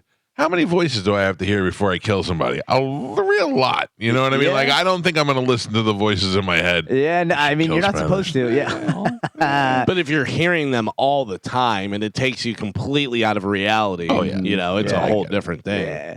How long until Ryan Garcia's dead, do we think? Probably a little bit. Yeah. Probably a little bit. Yeah. I would not be surprised. We'll see what happens. Republican Senator Rick Scott of Florida said he'll be voting in November against a ballot amendment to legalize recreational marijuana in his state, a deeply personal decision based on his brother's long history of addiction. The senator, marijuana? Well, the senator and former Florida governor said he watched his brother Roger Scott begin smoking marijuana as a teenager and then struggle with substance use for the rest of his life. He said people end up with addictive personalities, and so he did. It messes up your life, and that's why I've never supported legalization of drugs. When Roger Scott died in April at 67, the cause wasn't substance abuse, rather a life of drugs and alcohol catching up with him, the senator said. He had lived in an apartment in Dallas where he served jail time in 1990 on a misdemeanor conviction of possession dangerous drugs, according to court records. Yeah, I mean, I get it, but you have to think about the big picture in society today and how much more marijuana is useful and successful in helping people in different situations. And also, he was illegal and he still got it, and he still got all those other illegal drugs. That's the thing. If you're addicted to something and you think it's illegal, you think they're not getting it, they're absolutely getting it, and they're committing crimes to get it. Yeah. That's the problem. I mean, I don't know. Legalize drugs.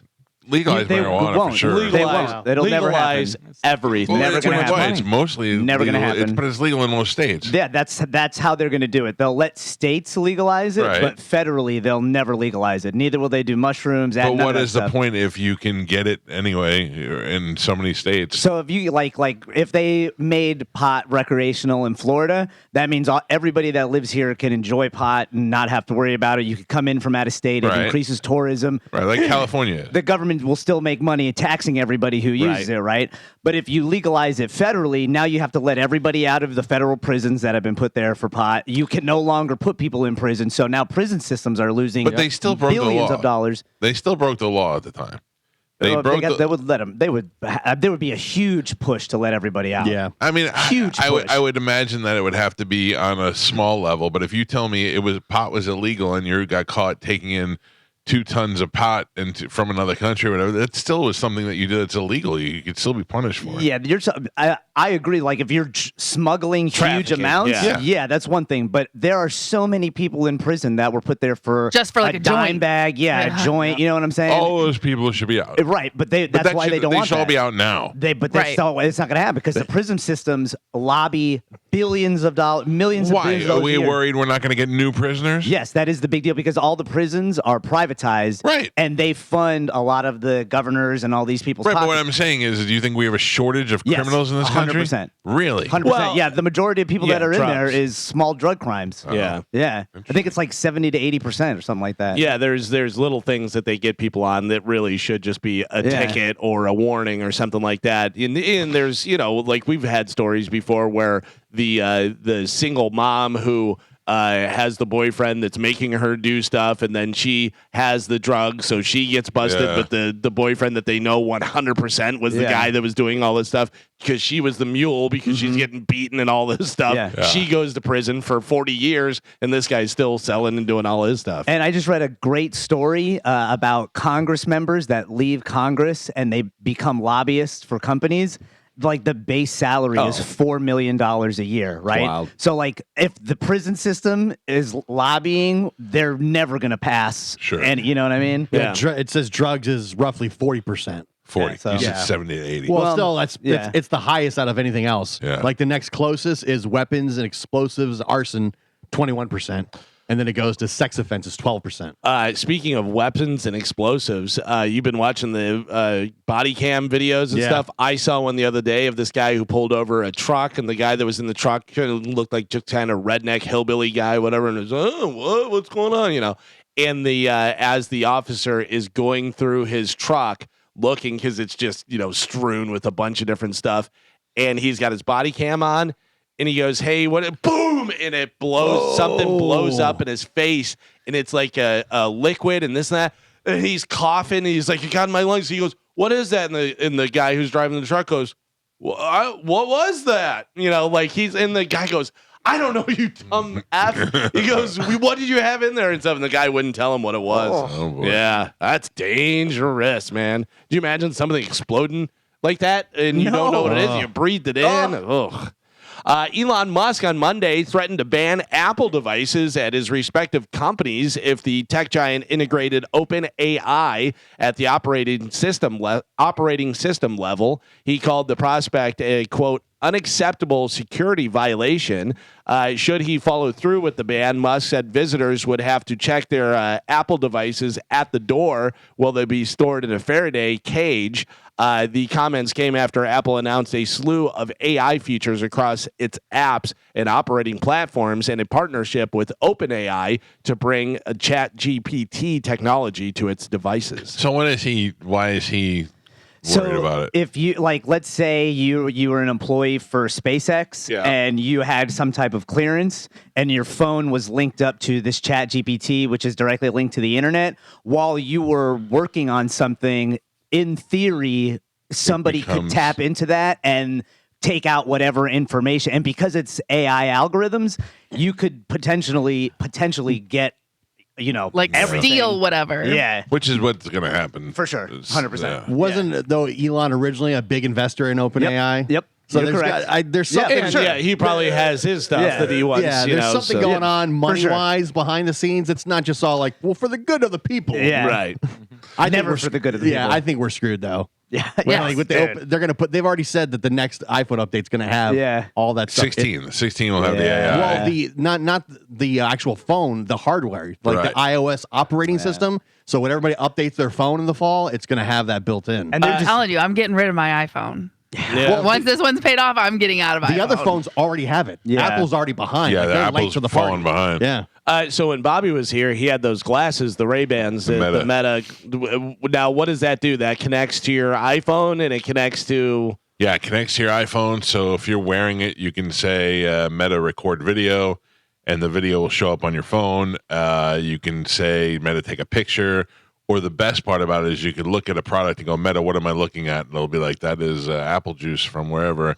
And it'll tell you where you can buy it. And eventually it'll be like, do you want me to order it for you? And it's pretty amazing. And so I tried them on, and you can talk to it, and you can hear it clearly. And then it also will play music and do all that stuff and everything. Take That's phone wild. calls. And record stuff. So, like, if you have an altercation, everybody pulls out their phone. You can be like, Meta, start recording. And it'll start recording. And everything that you look at, it's recording. That's wild. I mean, obviously you could use it for good things. You get in a little fender bender and you say, Meta, start recording, and let's go. And, do all this stuff. Whatever, you have the person that hit your car, you have the damage that was done. Make sure you get the insurance information, all that kind of stuff. But also some nefarious stuff for sure. Yeah. I'll tell you the best part about it was when he would look at something and he'd go, Meta, what kind of leaf is this from a tree? And it would tell him what kind of leaf it is. cool. I mean, imagine if if you're stranded and you happen to have your Meta glasses and stuff, what you could eat, what berries you can eat, what stay away from, all that kind of stuff. Yeah, it's wild. It's very amazing. My problem is I don't wear glasses enough all the time. So I'm either getting sunglasses, and then if I do, I'm sitting in here with sunglasses on. So I haven't quite figured that out yet. That Google demo with the same thing with the glasses, you could say, like the Google glasses ones, where did I leave my keys? And it's already scanned your house, and it says your keys are on the counter in the kitchen. I don't like that. Yeah, dude. This was cool. I think it was on Rogan. They were talking about it, and I don't know if it was the Google ones or the other ones, but there was a person having a conversation, two people having a conversation, and it quieted the noise in the background of everything else and zoomed in on that conversation. And the guy was speaking Spanish, and he goes, I don't speak Spanish. Can you translate? And it was translating in real time. Yeah, the Meta glasses did that. If you hear a conversation and a baby crying, you can be like, Meta, lower the baby. Oh, yeah. In the Avengers movie, Tony Stark had the glasses that did all that with Jarvis. It's it's happening now in real life. Yeah. Also, you know what happened? The T2 left its arm here, and then they reverse engineered it, and they took over the world. The funny thing about that is you see those movies, and you go, did that inspire that? Did the glasses inspire the movie to have the glasses, or did the movie inspire somebody to be like, hey, that's great, we should come up with that, Well, the woman who wrote The Matrix and The Terminator said, she wrote those movies to warn people. Easy to say now. Right. Well, no, this is an old video, an old interview of her. And the caption was, lady, da, da, da. And she's just I just wanted people to wake up and realize what the world could be if we continue down this path. No one has ever said, Elon Musk, no scientist, no company has ever said, this is the best thing for humanity. Yeah, they all say, everyone this says, is going to lead to the end of humanity. Yeah. But they all keep funding it. Is the thing. They're like, it's terrible. To go down on us for a couple of years before it kills us. We'll be pretty happy with that. That's the thing. They don't care. Yeah, as long as they make that money. By the way, can we all point out that the Wachowski sisters, is that Wachowski? Wachowski? I thought it was Wachowski. Sisters who used to be guys, and both of them transitioned. They both did. I thought one did. No, they both did now. That's wild. That is wild. So it was two guys. And I guess one transitioned, the other one said, yeah, me too. And they both, so now they went by the Wachowski brothers. Now they're the Wachowski sisters. Yeah. That is unbelievable. Did anybody see that new Matrix movie? It was horrible. It was trash. So bad. Yeah. No Lawrence Fishburne. No, well, there's this great theory about why they did it so horribly, because I guess Warner Brothers bought the rights to it, and they wanted to do a bunch of Star Wars type series, and the sisters were like, nah, we don't want any part of that. Mm-hmm. So they made the movie as terrible as possible so everybody would hate it, and it would be the end. Yeah. Job done. Yeah. Dude. Is Godzilla -1, is that the new Godzilla movie or no? Yes. That everybody said was really good? I heard Drew raving about it. He said it's one of the best movies he's seen in a long time. I watched a little bit of it. I'm not into the Godzilla stuff. No, I just never did it for me. I like to see the monster. I thought it was Godzilla X or something. I know there's two. That one is on Netflix. -1 is the one that just came out on Netflix. Yeah, I want to see that one. Yeah. Came out on Netflix. Not in the movie. No, it came out in the movies, but now it's on Netflix. Oh, okay. Yeah. Yeah, because I remember hearing that one of them was really good. I just didn't know everybody says it was great. I heard Drew and John talking about it, and they loved it. I tried to watch a little bit. It's not that it wasn't great. I just wasn't into it. I'll check it out. I love the Godzilla movies. The Florida Panthers won Game 2 of the Stanley Cup Final. Evan Rodriguez scored 2 of 4 consecutive goals by the Panthers. By the way, he has 3 goals in 2 games, helping them to a 4-1 victory against the Edmonton Oilers in Sunrise last night. Panthers lead that series 2-0. Game 3 will be at Rogers Place in Edmonton on Thursday at 8 p.m. Fun fact, you know how the whole no home team has ever played a Super Bowl at home and all that stuff. This is the furthest distance between the two teams playing because they're playing in Sunrise, Florida, and then they have to go all the way up to Edmonton to play. Fly all the way up there and stuff. So Game 3 will be happening in Edmonton on Thursday at 8 p.m. The Panthers are leading the series 2-0. Yeah, it all comes down to the goalie, man. Because they blanked him in the first game. They scored 1 goal in the second game. Bet the under on goals. So last night I bet. What did I bet? That the Panthers would ever have over 2.5 goals, which they got 4, and I bet that it would be under 5.5 goals, and there was 5 total. So I won both of those. Yeah, because he's just a wall, man. Yeah. It's unbelievable. Bobrovsky? Yeah, Bobby. He's really something. He kicked our goalies ass. win. Goalies win championships, man. It's wild. Sticking with sports, Los Angeles Lakers offered Dan Hurley what have seemed like a basketball coach's dream, a chance to coach one of the world's most popular franchises, possibly an opportunity to work with LeBron James and a salary that would have doubled his current one because he's currently a college basketball coach. Hurley passed. He's staying in Connecticut, he said Monday, turning down the Lakers and ending several days of speculation about his future. The lure of trying to win a 3rd consecutive NCAA championship with the Huskies evidently was just too strong for him. So. Who is coaching the Lakers now? Nobody right now. They're out. They're fired out of the playoffs. Lakers, yeah. So I would say I think it's going to be JJ Redick, who is a former player and an analyst and stuff. I think he's got a lot of basketball knowledge. I know he's in the discussion. Yeah. So I don't know. Dan Hurley was, obviously a great winning college basketball coach. Ask me who the coach of the Lakers is. Who's the coach of the Lakers? Pat Riley. Pat Riley, 100. Have you seen Pat Riley lately? No. Pat Riley obviously is much older now. Still just, cool. Yeah, slick back hair. But now he's got gray slick back and gray beard and stuff, and he just looks cool. He's just sitting there being rich without all the stress. Yeah, with his Armani suits on. Everyone was like, what? What is this guy doing? That was the head coach. Do you know when he left the Lakers? What year? He left the Lakers because he went down. No. He 10? was a coach for the Heat. He left the Lakers probably 30 years ago, I'm going to say. 1990. Yeah, that's Pat Riley, the coach. That's crazy. Coach Riley. I just don't know. I don't follow basketball enough to pay attention to who's doing what. I'm back in. I'm a highlight guy. I'm back in, baby. Wallet Hub released the top cities for staycations, and Tampa was named one of the best. Wallet Hub said it compared more than 180 cities across 3 key dimensions to find the best places for a fun-filled yet wallet-friendly staycation. Study looked at recreation, food, entertainment, and rest and relaxation. All right, so somebody is going on a staycation in Tampa. Yeah. They're coming here on Thursday and leaving on Sunday. Mm-hmm. What are 3 things that they should do? Well, do they have kids? Yes. All right. Their kids are high school age, 13 and 14. I was going to say a Busch Gardens or what is the Treasure Island? Is that here or no? Adventure Island. Adventure Island. Maybe something like that, for kids. I don't know. But, you got beaches, you got the casino, That's the thing, you got concerts, you got sporting events. Everything, really. It is a good spot, but I'm trying to think of like the things that if you're in Tampa, you have to do this. There really isn't anything. Busch Gardens is the thing, but I've lived here for 30 years. I've been there twice. Right? Everybody comes here for the beach, I feel like. Yeah. Clearwater Beach. Clearwater Beach, Yeah, Clearwater St. Beach. Pete Beach. Mm-hmm. Yeah. Clearwater Beach, St. Pete Beach. And then, the kids get to stay at the hotel or whatever. You go to a nice steak dinner somewhere, whether you go to Burns or You can take them to Top Golf, Dave and Buster's. Top Golf. Burns, to me, is one of the things you have to do while you're here. Right. Yeah, I agree. Yeah, because you don't get a lot of Burns around the country. Mm-hmm. It's an experience, a dining experience. Like I don't like to go to Burns on a Friday night when we have something else to do.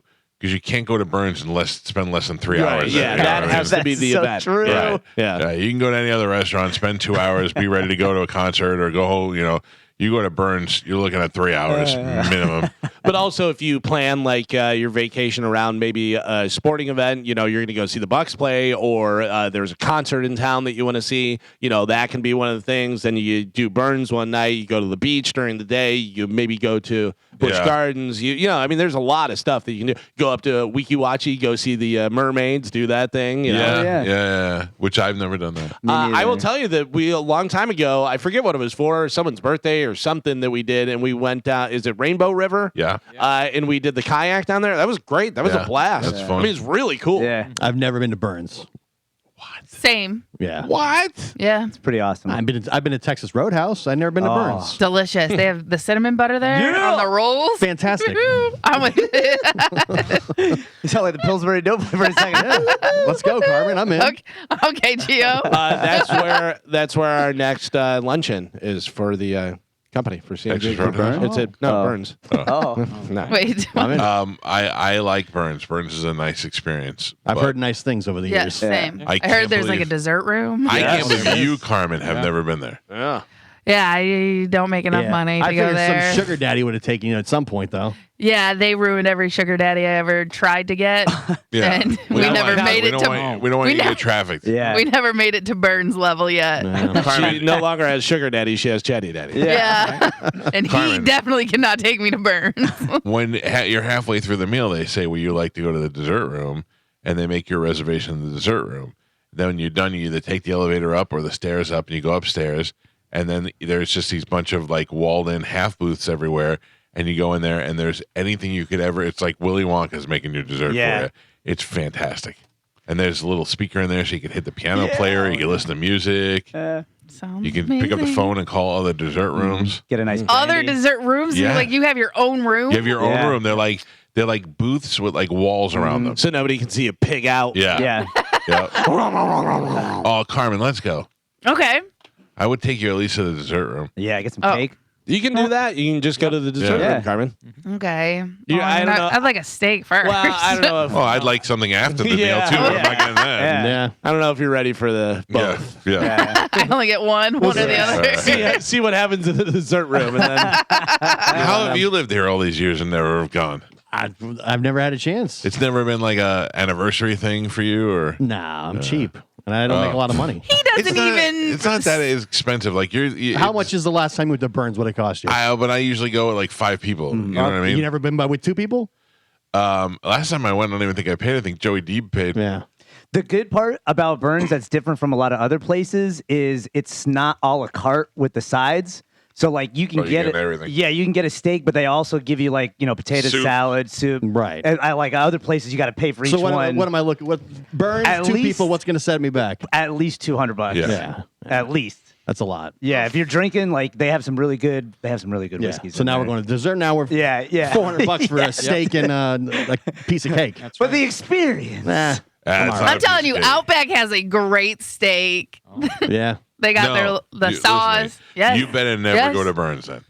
Uh, Because if you think you're getting great steaks from Outback, no offense to Outback, but if you think you're getting a great steak from Galvin. Outback, yeah. Galvin, have you been to Burns? I actually have never been to Burns. You either? No. But Galvin, do you Carmen. like Outback steak? Yeah, listen, Outback is fine when you're going to Yeah. Outback, but if that came out at Burns, you'd go, well, "What are you putting so much salt on this for? We're not down on Right, but that's what I'm saying. Like you know what you're expecting. You know Carmen, what you're getting at Outback, Outback's but it's still prime rib delicious. is fantastic to me. Yeah. I love their prime rib. Same. Right.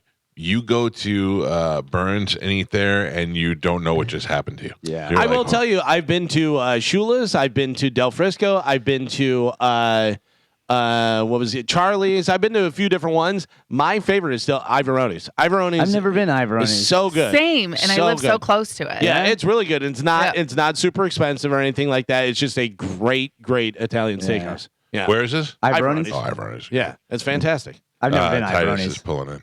Oh, hell yeah. Titus goes to Burns for sure. Oh, and never pays. Yeah, Never pays. Look,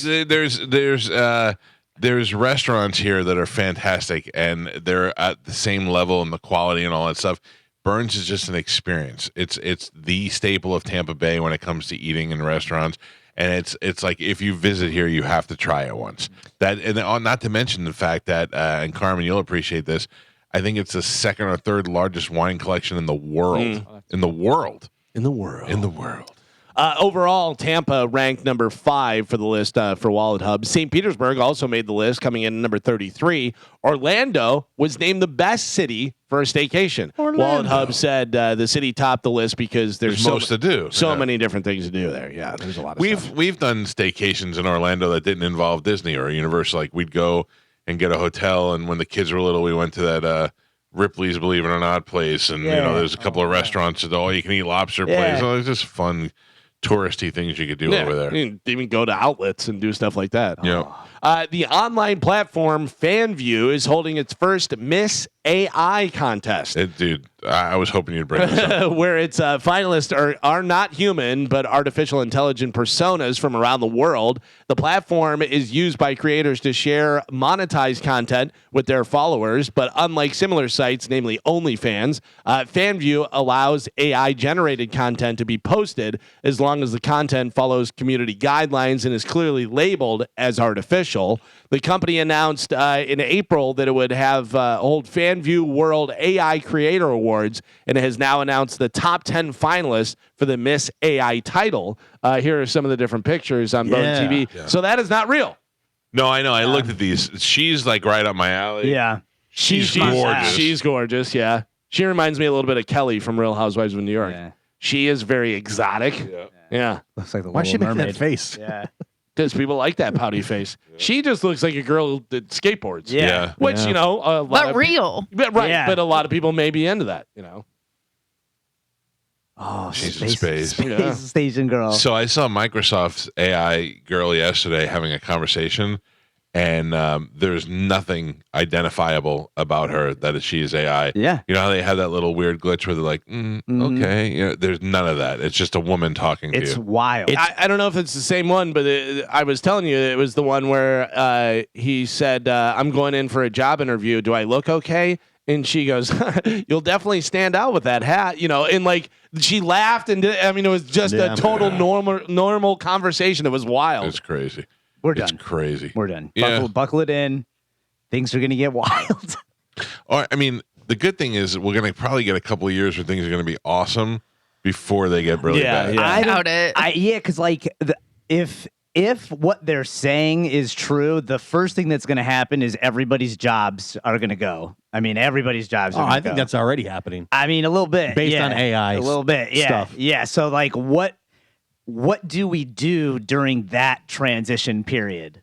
You know, like how do we become murderers? But like, you know, how are people going to make money and survive if no one is working? Then do we just fully become dependent on whoever's in charge to live? Well, I mean, look, it's not going to do every job.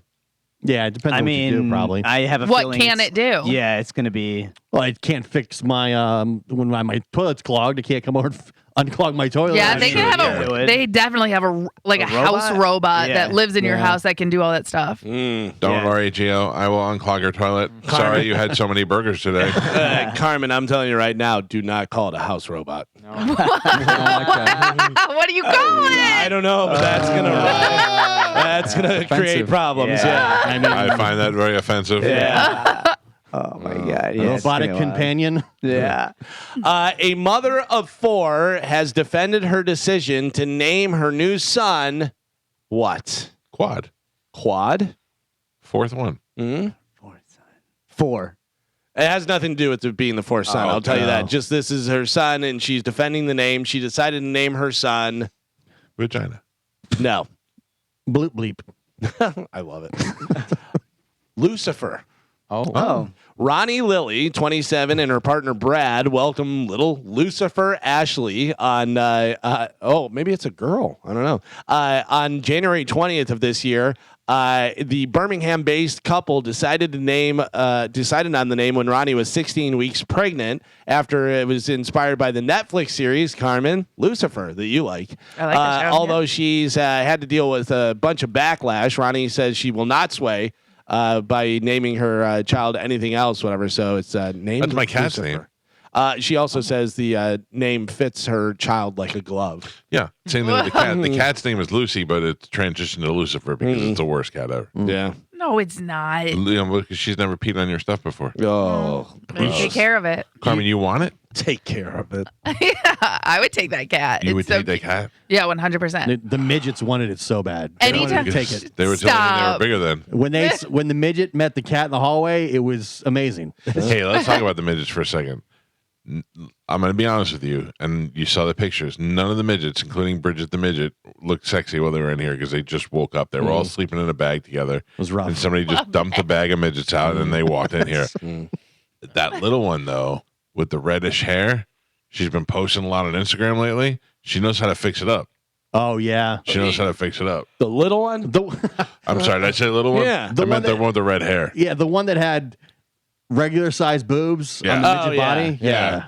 Like Bridget the midgets, I've seen her doing stuff, you know. She had a lot of mileage on her, you can tell. The really little one was kind of skeevy. Right. But the little redhead one, she was all right looking, and then now she's like really made it. She makes herself up look good. Out of that crew, she was probably the best looking one and the most put together at least. Well, the best looking one didn't come in. She was passed out in the van. She's hot. Out in the driveway. That was one Spanish one. She wasn't even in the van. She likes to lay on the exhaust pipe because it's warm. Yeah. Yeah. And she was actually the best looking one. Yeah. She, you know what? He liked her because she looked like miniature Krishma. A little bit. Yeah. Oh, yeah? Yeah. Minishma. A little exotic. Howard University has revoked Diddy's honorary degree and That's 2 now. and returned his $1 million donation. Oh, wow. Yeah, so at least you're putting the money where your mouth is. You know, they're not just like, oh, we're going to take away his degree. You're giving the money back too. Well, what did he do?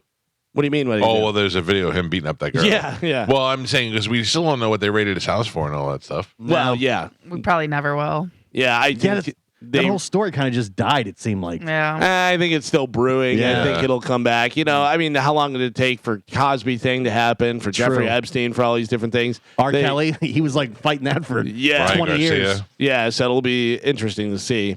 Post Malone is tattooing a penis on Steve O's forehead on Friday. Did you know this? Yeah. What? Stealing your idea. So you guys have tattoos. Now you got to get a penis on your head. Wait, Post Malone is doing it to Steve O? He's tattooing a penis on Steve O's forehead on Friday. You got to stop I it. got to stop that. Yeah. Steve O says it'll be his first face tattoo, and he already has the design for it. Oh, no, I got to stop that. No. I got to stop that. Do we think this is real? Listen, Steve O obviously, doesn't does some mind stuff. getting tattoos, Yeah. but He usually does not fake any of his stunts. Yeah. Steve-O, no. oh. Well, we'll see. See what happens with that. On the May have to give him a forehead? call. And I don't know whether it's a cross or whether. I mean, it's got to be a cross, right? Speaking of forehead tattoos, I was clicking through the channels and it was Intervention, and I go, I'm Too late. Intervention for a while. Shaved head lady, tattoo across her forehead, acting like she's going to be a superstar, and I'm like, who does Prod think she is? She's on Intervention. She thinks she's going to get her own show. It was Amber Rose. Amber Rose. Yeah. Yeah. It was Amber Rose trying to find her friend that was in Philly, and they grew up together. And I find her particularly attractive, but until the forehead thing. dude, she is awful now. They showed pictures of her growing up when she was like 20 something. She was gorgeous. Yeah. Now she looks like Cro-Mag. She looks terrible. I haven't seen her in a while, but I like the shaved head. I like she's sexy. But her face has completely changed. Ugh. Yeah, like she was very attractive when she was younger in her 20s and stuff. She had like purple hair and she looked really good. But yeah, she looks now. She looks rough for sure. Ice-T handed out iced tea to customers at Raising Cane's in New York for National Iced Tea Day. He also did ads where he said there's 2 iced teas, one sweet and one is unsweet, just like him. Oh, right. Raising Cane's. Yeah. No Huey Magoo's. No, it's not. No, not Huey even Magoo's? close. Above Raising Cane's? Yes. Huey Magoo's. Yeah. PDQ. Okay. Everything else below. Oh, really? Yeah. Interesting. Go. I'm on you with you, Mike. Yeah. I was just at Huey Magoo's on Sunday. Huey Magoo's is great. PDQ is always great, but everything else is way below. Chick-fil-A even all the way below those 2. Even though I will have to say, Gio mentioned this, and then it ruined it for me. Huey Magoo's definitely needs to work on their sauces. Yeah. Their sauces are good, but it like Step it does up a little bit. Yeah, sauces need a little tweaking. So good, I don't think it needs sauce. Exactly, but that's the thing. You don't need it, but then when you want the sauce, And then finally, news: every generation of teen boys have a different celebrity crush to hang on their wall, the poster and stuff. Yeah. People on social media are talking about which women were the it celebrity crushes at various times. I can roll through them. You want me to give you the time, and we'll give you the woman. So for like the decade, the 50s, Joe, Marilyn Monroe. Marilyn Monroe. 60s, The Barbarella. The Jane Fonda. No. let's That's what ask I was gonna Miss say. Fuzzy Britches.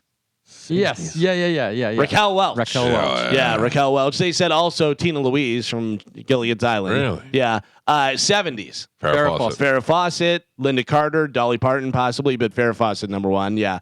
80s. Cindy Crawford. Cindy Crawford. Really? They also threw in Tawny Katane, Heather Locklear, Yeah. Kelly LeBrock, Okay. Jennifer Connelly. Kelly LeBrock, my future mother-in-law. Yeah. What about the 90s? Teenage crush for the boys. Pamela Anderson. Pamela Anderson or Carmen Electra. Yeah. Carmen Electra. All those creeps. You also have Jennifer Love Hewitt in there and Danielle Fishel, which is Topanga. Topanga. Sorry. From Boy Meets World. Oh, she was so hot. What about 2000s? Ooh. Britney Spears. Kim Kardashian. Britney Spears. Yeah. Christina 2000s. Aguilera. Yeah. They said Britney Spears or Selma Hayek. By the way, Selma Hayek could be in all of these categories. Wait.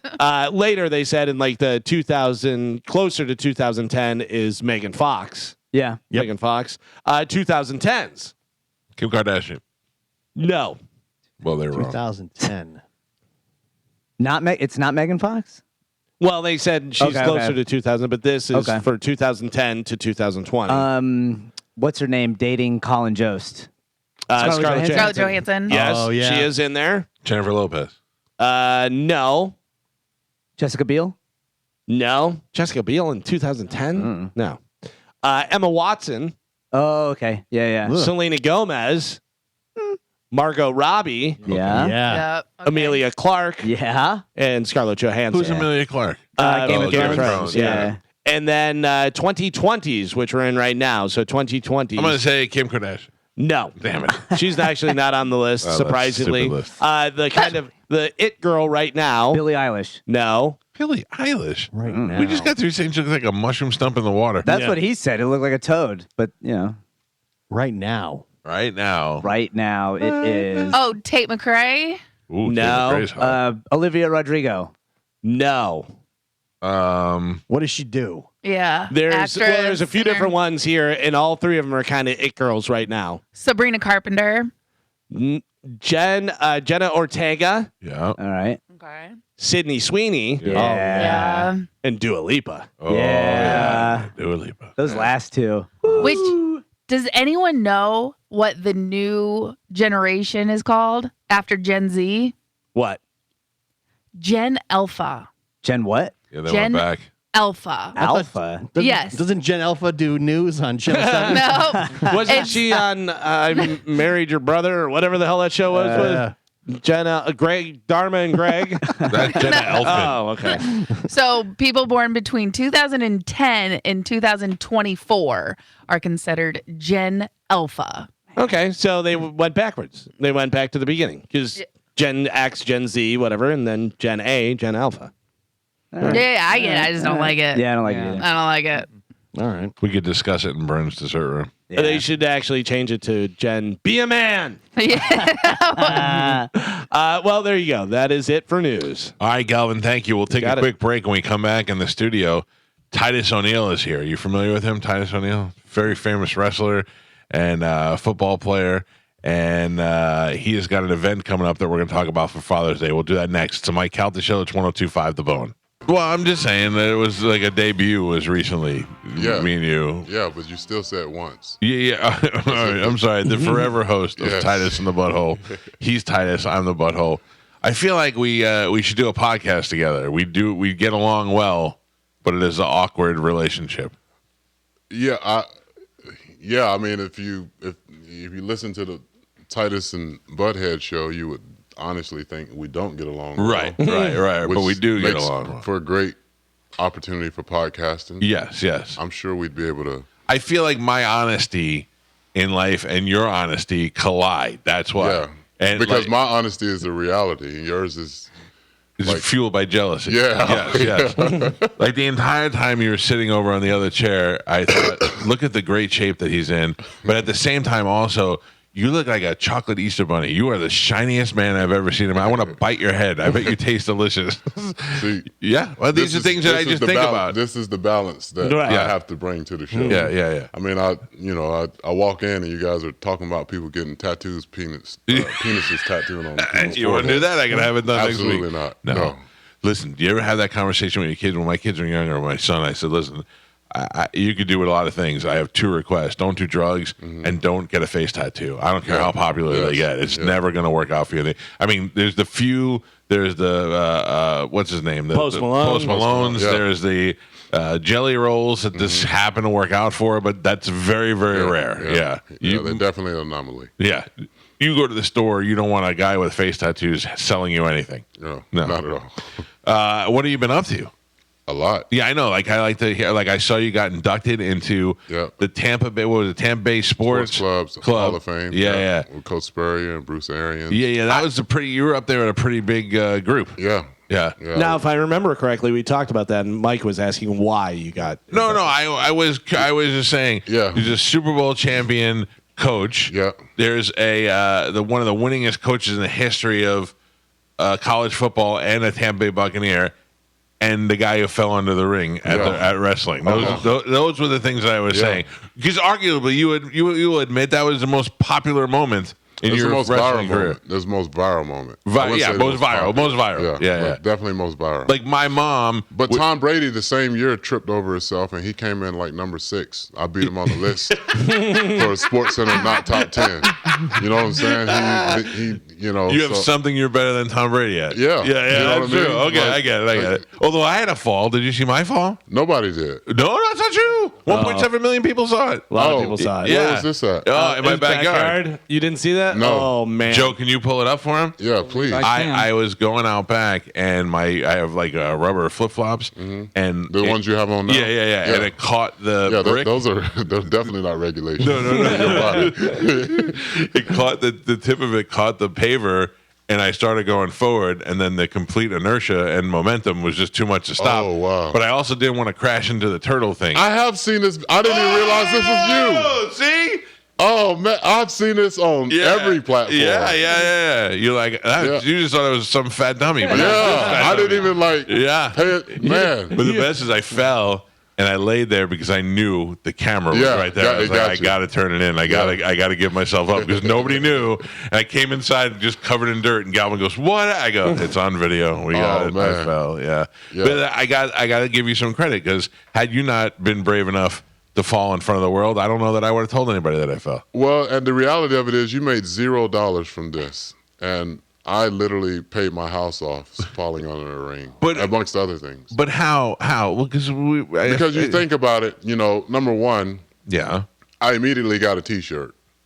Of you falling? No, a T-shirt that says "Rumble, Stumble, Slide." Right. And it's the greatest. You got to think about the moment that it happened. It's the first time we're in Saudi Arabia. Yeah. We got The Undertaker came back. Yeah. Randy Orton's going, back.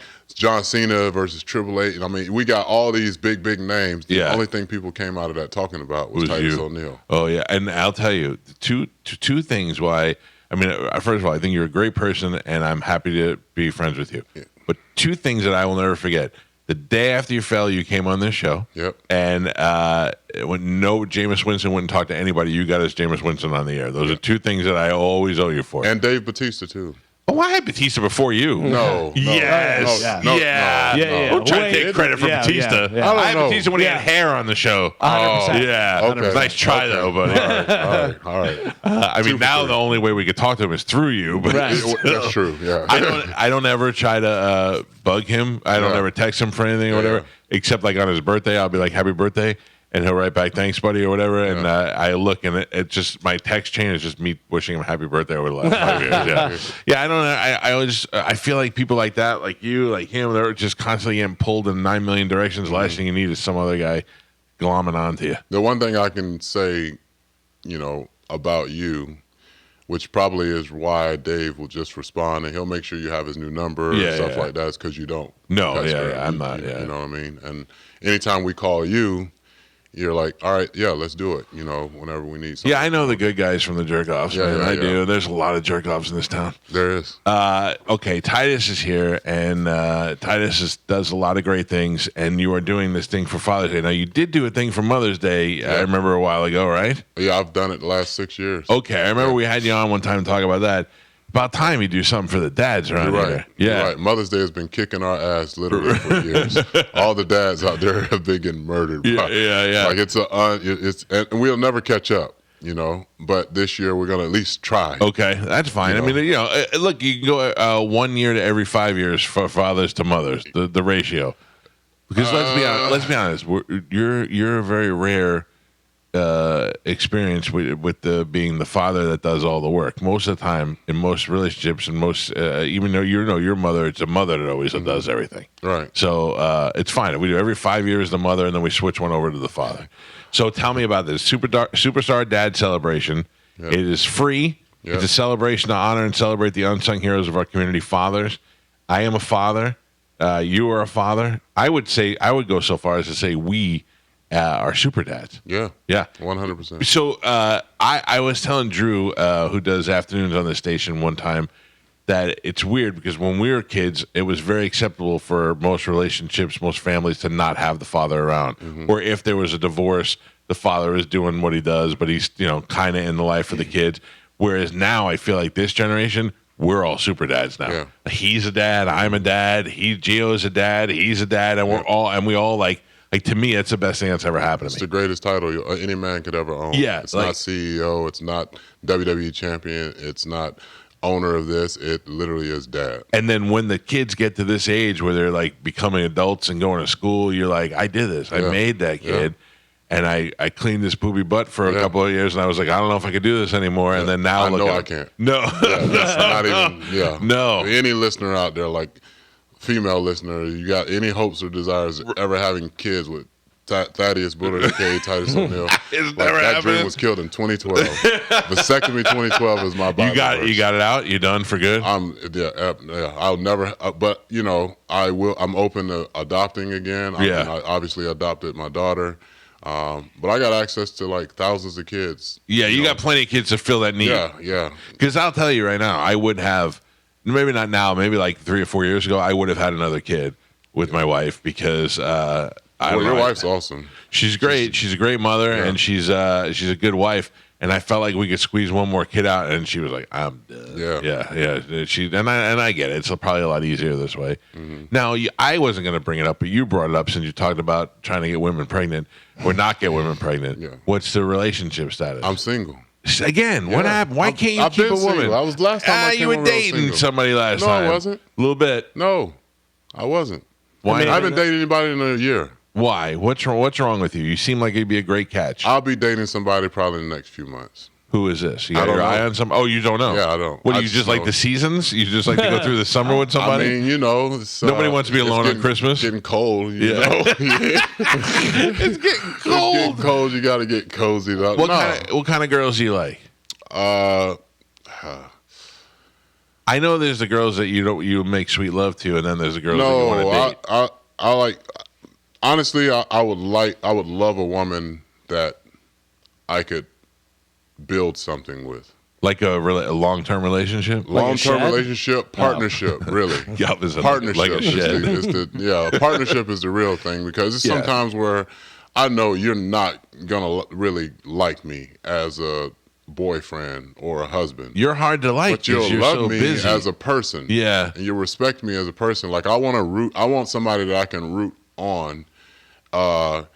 Just like I would get rooted on. I want somebody I can celebrate, like I want to be able to say, man, she's killing it. She's doing X, Y, and Z. She's an amazing this. She's amazing that. Like that, to me, somebody I can pour into, but I also know is going to pour into me, and they could recognize, for me, I need somebody that can recognize the God in me and the purpose on my life. and understand that you're going to have to be this unselfish person. Yeah, because you got a lot going on. Yeah, and it's not even about me. It's, Right. you know, people are going to, I'm going to do what God's called me to do. Mm-hmm. I'm going to help people. I'm going to pour into things, but I'm also going to follow and chase every dream and goal that I have, and I want you to do the same thing. Right. And it's not a competition. No, you can do it together. Yeah, we can do it together. And we might be doing it in two different spaces, but at the end of the day, when we show up together, people be like, wow, that's an amazing couple. Do you know this girl's melting in their car right now? Like, oh my God. It's probably because it's hot as No. out there, right? That's the Dog sweetest thing I ever heard ever. He wants to do it together and build each other up. Woo. Yeah. I get it, but can I tell you what a good friend I am that you don't even know? After your appearances on this show, we talk about your relationship and all that. I get a couple of emails. I'm this lady, and I'd like to meet Titus, and I just chuck them all out. I know there's a certain level of quality that you need to have. Keep chucking them. Yeah. Hey, man, if it's for me, God will put it right at you, not through me. No. Not through this fat Cupid. The tripped in some big rubber slides that he still wears to this day. Yeah, I'm not walking around with wrestling boots. I slipped on. What? Listen, I believe you when you say that wasn't on purpose. But you couldn't have gone no better. But it could have gone way worse. It could have gone way worse. That's the one thing we talk about. Every time we see it and it comes up somewhere, we're like, he is so lucky that could have been so bad for you. There could have been a table or some piece of equipment under there, a pole, and that could have just smashed your head. Yeah. Then you'd have to be in here all chairs, drooling, trying to talk out of the side of your mouth. Yep. Then I really would have needed to be in somebody's, and somebody would have needed to be in a relationship with me. Feed me through a Wipe straw. your butt. Yeah. Put my shoes on. All right, so if people want to come out here, what do they need free. to do? They go to bulletfamilyfoundation.org. It's at the amphitheater. It's at the amphitheater. We're having a big celebration of dads. It's a tailgate in the beginning. It's food, bounce houses, etc. And then we got an entire program that's built around celebrating dads, recognizing different dads. I'm going to recognize a military dad that lost the ability to have children on his own, fighting for our country, and he decided to adopt. And then 4 years ago, he made the unselfish decision, but the selfish decision, much like I did in adopting my daughter, he wanted a daughter. He always wanted to be a girl dad, and so he got this young lady. 3 months, premature, had drugs in her system. Ooh, he had 24 hours to make a yeah. decision, and he went and got her as a baby. And now 4 years later, he's, and she's a beautiful little girl.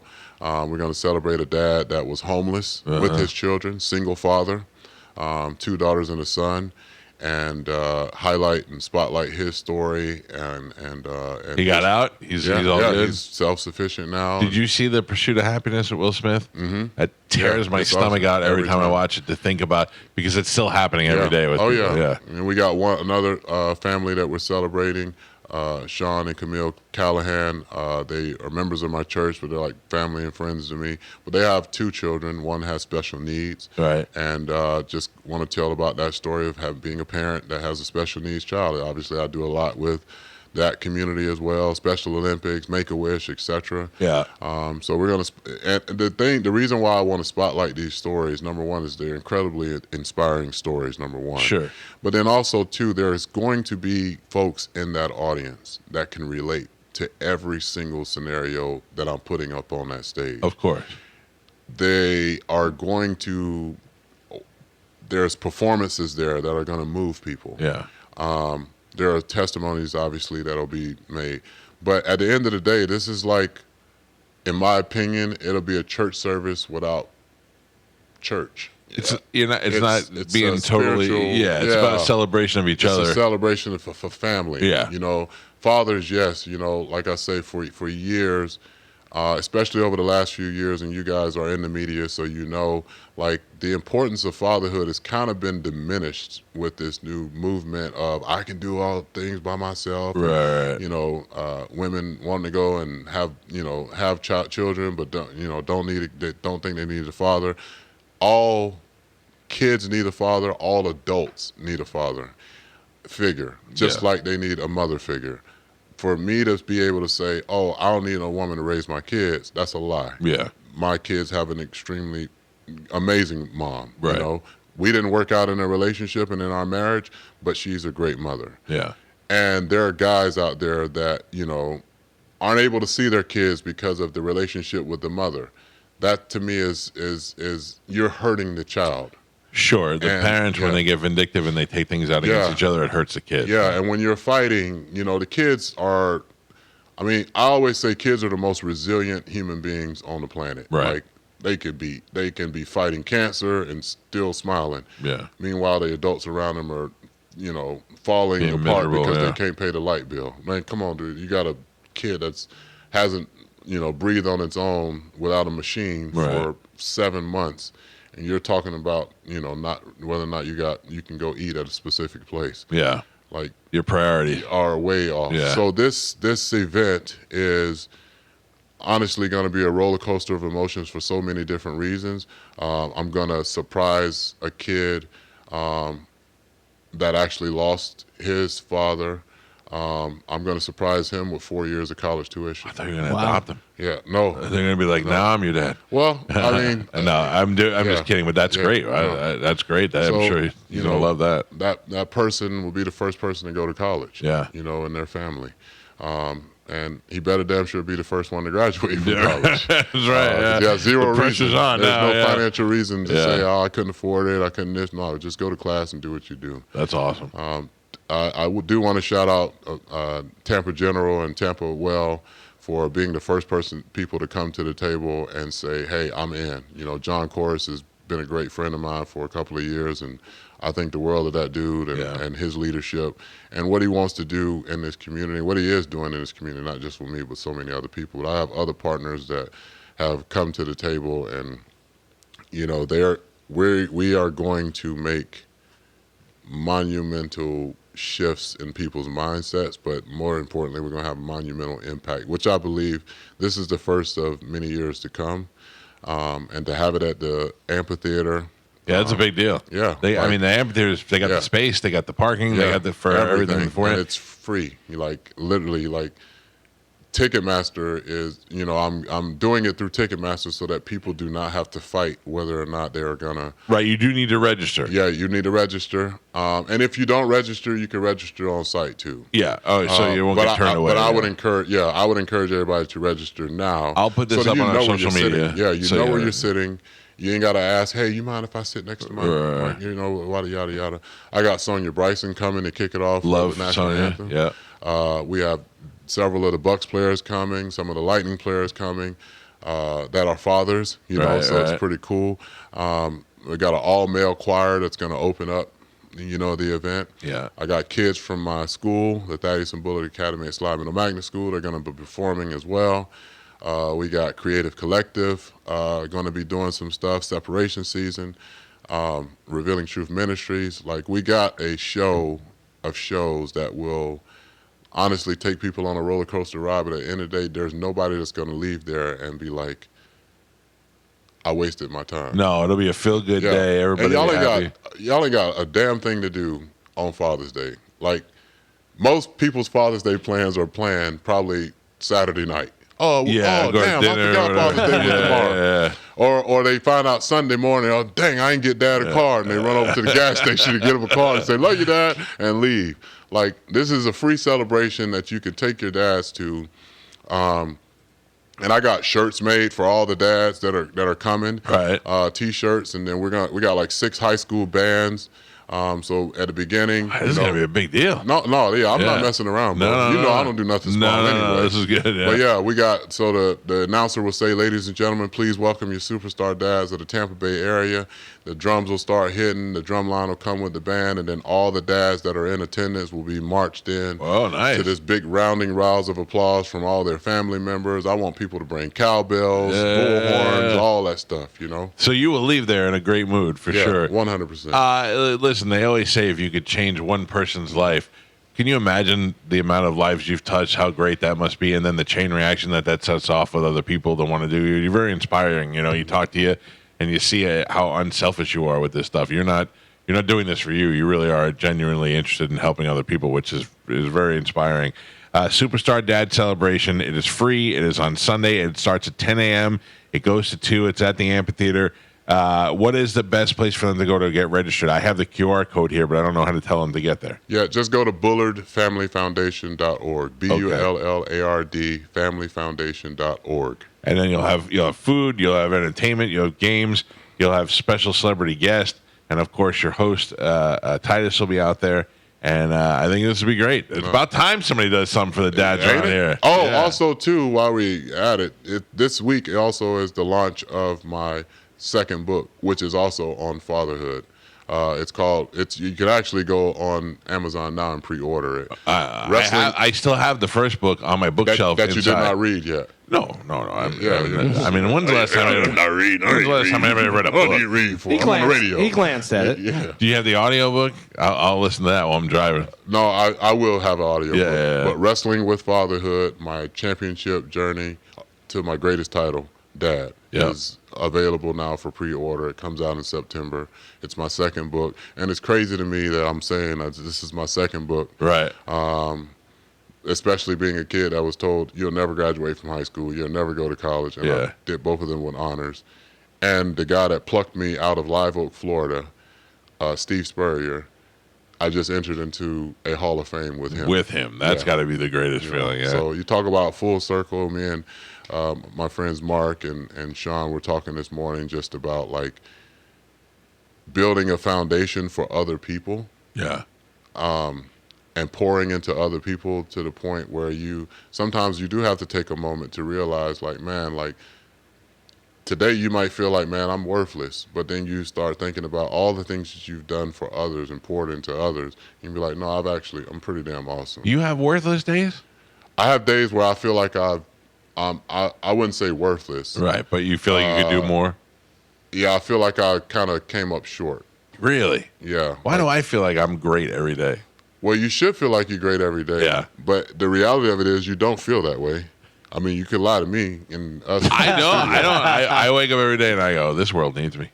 I think that's the delusion you were talking about. Yeah. Titus in the So butthole. we was talking about how we can live in our truths. Yeah. Yeah. What I'm saying is actually like real. Yeah, I got you. What you're saying is I'm just some of it's like real. I'm trying to convince myself. You're in the media, but you know, you got to screw it to your. Yeah. You got to skew it to what the perspective of what you're giving. I want to help you find a girlfriend. Okay. Like I feel like I have high standards for you. Like I'm never gonna let somebody in here wouldn't be a good. I just don't know. I don't know if that I'm meeting the right girls. Like I don't know in my wheelhouse. Well, that's the problem. One, you're saying girls, women, ladies. Yeah, I need a woman. Yeah, like you don't want a woman your age. Yeah, I don't. Why not? I mean, if maybe older, if it works honestly, out, maybe older. To be honest with you, yeah. They got life. They got they're seasoned. Yeah, I get it. They've been through some stuff. I'm not saying like a 20-year-old, but I'm just saying like yeah. If you see me buy a convertible and I'm riding around with a 21-year-old woman, something's gone wrong. Hey, boy, my whole life is a shambles. I can say there's a good chance that. Like 34 would probably be my cutoff. Right. Yeah. But I can also say that there may be some 28-year-olds out there or 25, a little 27. bit more. That's just been through some stuff. Right. I just need you to have been through some stuff to the point where it's like, you know, I think relationships are Instagram, you know, like falsehoods, you know. It's like everything's great. Yeah, and it's like, no, everything ain't great. Right. I mean, my life, I live a damn good life. Yeah. But everything ain't always great in it. If I introduce you to the girl that you end up marrying, I should at least be in the wedding party. If you introduce me to a woman and I marry them, yes, I will let you be my best man. You can't. You can't. You have too many kids. You already have friends. If Mike Calta, I'm saying this. All right. Hit record. If Mike Calta introduces me to a woman and I marry her, Mike Calta has to be my best man. I already have a woman in mind. That's fine. I'm almost positive I probably won't marry her, but who knows? Talk to Edge. You introduced Edge. Oh, you introduced him to Beth? Yeah. Well, he met her at one of our gigs. Yeah. I don't know if that's introduction. Oh yeah, no. Without me, they wouldn't have gotten together. Okay. Yeah. I'll text Adam after this. No, I don't think. For some reason, I don't think he likes me anymore. He should. He's. I was never actually friends with him. He was just like an acquaintance through wrestling. So Okay. I never hung out with him or anything. So you hung like out that. with Jay Christian? I have before. Yeah, that's like his best friend. I love that guy. Yeah, he's awesome. I loved Christian as a wrestler. I thought he was just great. Yeah. But he's a super nice funny. guy. Yeah, I've been to a couple of hockey games with him and stuff. Yeah. Okay. Who are you still? What are you still doing with wrestling? I know you're an ambassador and stuff, but do you still go on the road and do that stuff? Every once in a while I go, but like I'm really like focusing in on. I got some film projects that I have coming up. What do you can tell us a little bit about that? Just a little, like, sneak it out. You don't have to say what it is, but maybe like what it's about, or like, all right, action adventures type stuff. One is I did a movie with Dave. Oh, you did? I was just like a DEA agent. I don't have a huge role, but still. Then, yeah. I mean, Are you a good actor? I will be a great actor. I will everything you do, you want to be great at. Yes. That's your thing. Yeah. Well, put it this way: I'm not gonna put myself in a position where I'm not gonna present well. Gotcha. So, like, there's you're not certain gonna be like it's certain things that I have been invited to be in projects. Yeah. And I'm like, no, that's not really. You don't want to be because I don't want to be Tooth Fairy typecast. 5? Yeah, I don't want to be typecast. Right. You know what I mean? I Like got you. I want to go Dave's route. I mean, which we've talked about tons of times. Like Dave is very specific in some of the stuff he was doing early on because he didn't want to get typecasted as just a big dude. Right. You know? Smart. Yeah, and now he's legit. I would say, out of all the people that came out of the world of WWE, he's legit. He's an actor. Yeah. You know. So during the pandemic, I took my kids to go see the movie, the Spy movie. Oh yeah, at the drive-in. My Spy. Because the drive-in was showing movies. You know, and we went. I love that movie. Yeah, I thought he's it was got great. number 2 coming out. Yeah, I know. I saw that, but I mean, like, I legitimately liked that movie. I thought I was like, this is the cutest thing ever. But that one that he did with Kamal Stuber is hilarious. That movie's hilarious. That movie's great, man. And you know, and Dune and all the hits and all that stuff. But he even Artemis Hotel, that was good. He's really made some. Knock at the Cabin. Jodie Foster, the Cabin movie was great. He just shot a movie. It hasn't come out yet, but he just shot a movie with Pamela Anderson too. Oh, really? Yeah, they shot it in Vegas. I called him up a couple of years ago, and I go, dude. I text him. I go, congratulations, this is great. He's like, how did you find out? I go, I just heard today. I go, this is great. And he's like, I know. To be in a Bond movie, I go, I wasn't talking about that. Yeah. It was a movie that he was in with De Niro. I just read that, and that movie sucked. Yeah, but, he was good, but the movie sucked. But I was like, you're in a movie with De Niro, and that was his early stage of his career. That's a pretty good jump, you know. Yeah. All right, listen. I want everybody to go and celebrate the dads on Sunday with Titus. That's going to be happening at the amphitheater. It is brought to you by the Bullitt Family Foundation and Tampa Well and the Tampa General Hospital. You can go to bulletfamilyfoundation.org and register. You could. I'm going to put this poster up on our social media because there's a QR code, an easy scan right there. And go have a great day. Celebrate your dads. You may have been like, what can we do for dad on Father's Day to really show him a good day and have go on out there and hang out with You coming? Hell, I'm not coming. I know. I'm actually going to be out of town. Where are you going? I'm going out of town for. Where are you going? I go to the beach. Where you, as a Father's Day gift? Yeah. Oh, okay. Yeah. All right. I was about to say we're gonna change it. Well, it's not. Y'all coming? You didn't. They don't have kids. I am also out of town. He's going. He's going far. Where you going? I'm not going. I'm going up to Destin. That's far. That's far. Yeah, that is far. Yeah. You driving? Yeah. Yeah, but I'm going up for the weekend. It's like 7 hours. 6. Yeah. Yeah. You didn't. By the way, you didn't call me last week and be like, "I need you to be part of this thing." You could be the MC or the voice or something like that. Yeah, I have no role in this. You just want me to roll out there and be a regular run-of-the-mill dad. Did I not ask you last week? If I was going? No. Last week I asked you, can I get Mike? You did. We were very busy last week. He did say something to me. Yeah. So why Some you weeks lie? See what I'm saying? No.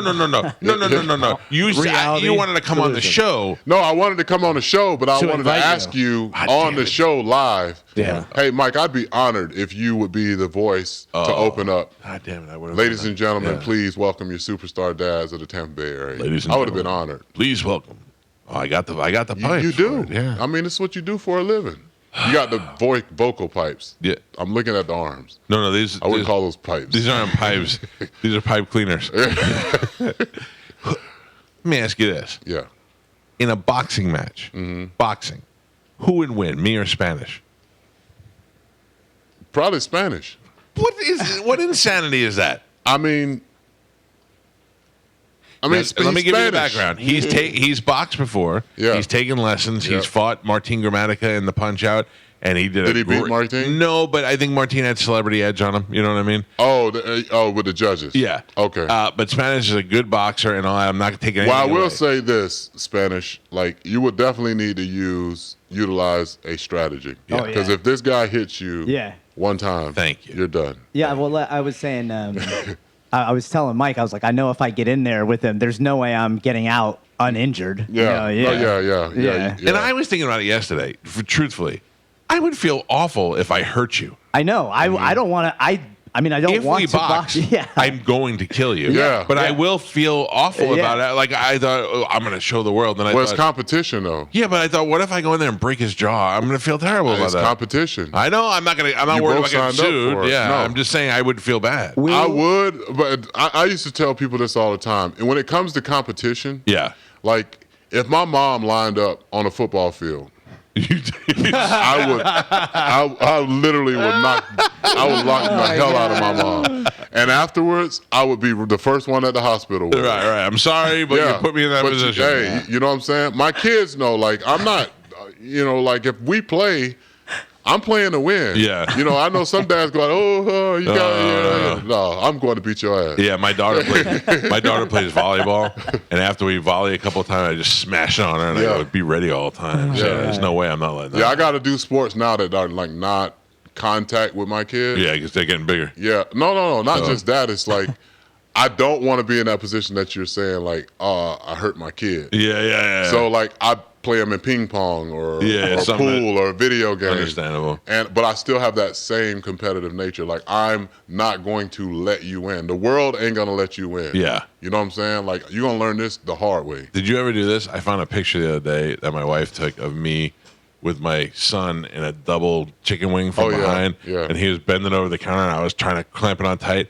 And I remember the reason why I did it is because I knew that my limitations were running out. I only had a couple more weeks to do that before he turned around and punched my face. So I got him while I could. Now I don't mess with him anymore. Yeah, we don't. Yeah, like I don't wrestle with my kids. No. I can beat them, but I don't want to find out. I don't. Yeah, I mean, my Titus, my youngest, is like super strong, like ridiculously strong. Yeah.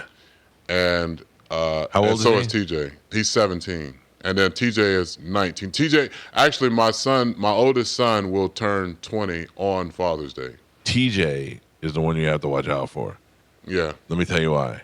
Because I have heard high school girls talking about him before. Yeah. I was at a football game and he showed up and it was like they all, TJ's here, TJ's here. They all got up, went over there, and I went, that's scary. Hey, I'll tell you what, that dude, but TJ, both of my kids all three of my kids are amazing. Right. TJ is going to end up running somebody's company. Yeah. Because everybody loves him. Yeah. Like, Titus is everybody loves him that knows him. Yeah.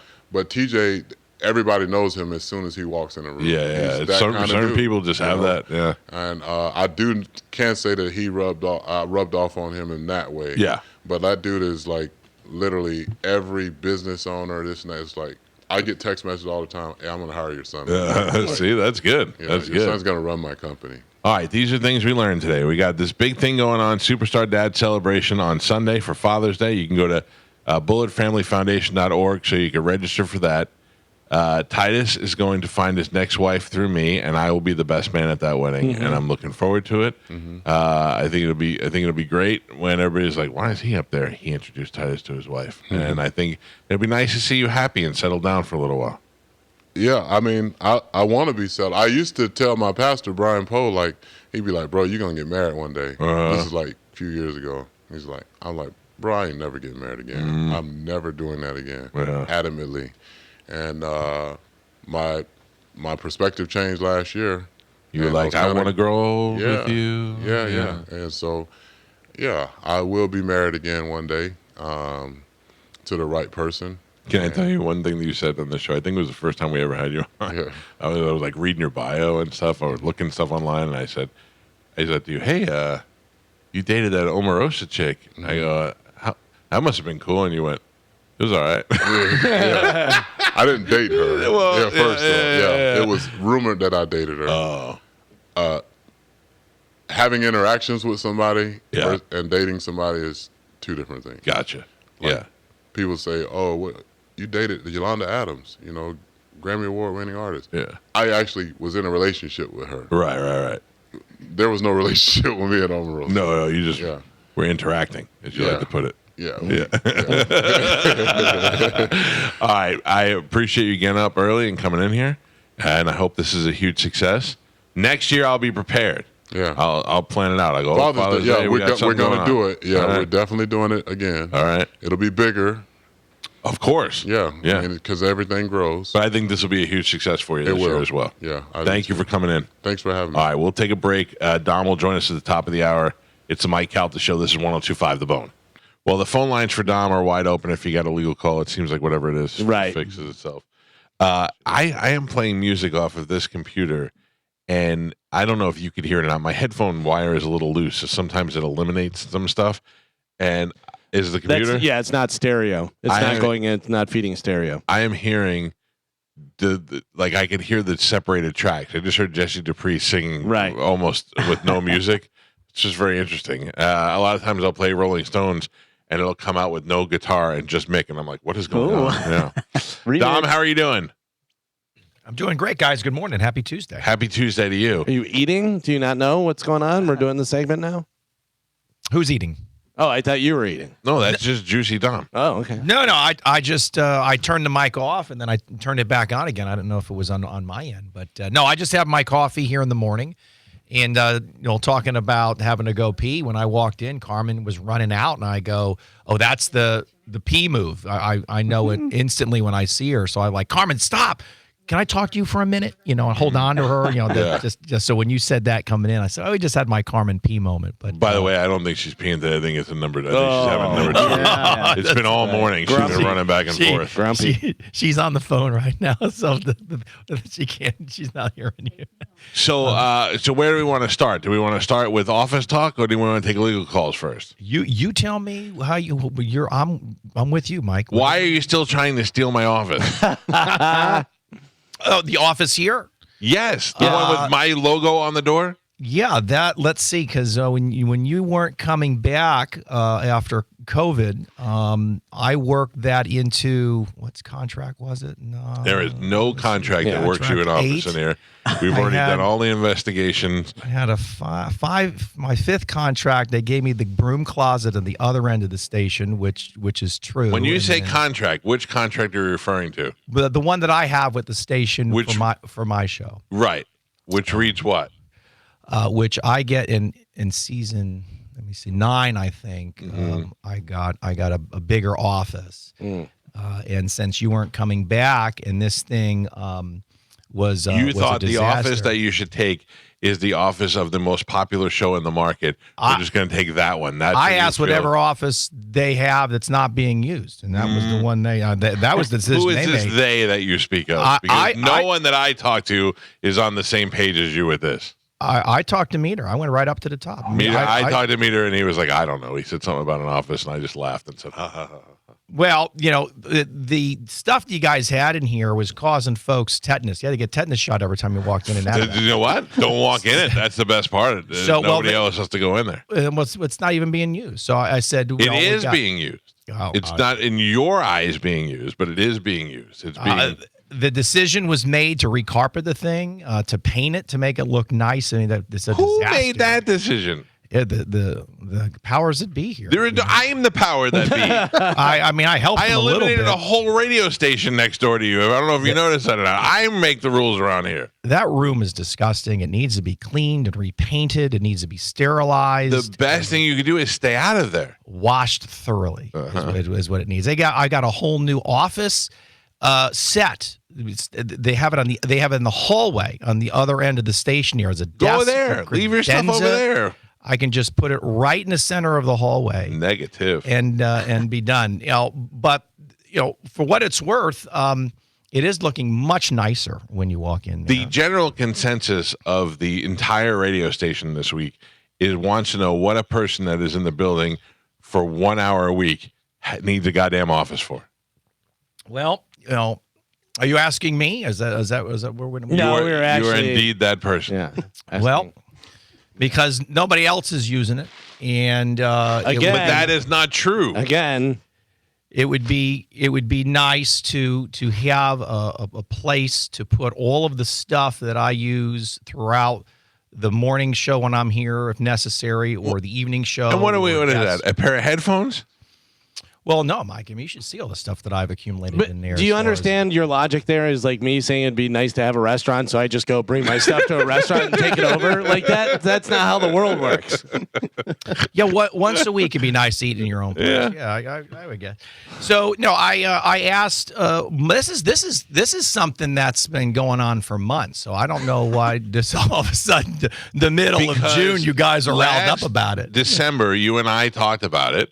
And I said, no, we are using that office. We are not using it in the traditional way we're using it before, but we're putting video stuff in there and a green screen and it's social media stuff.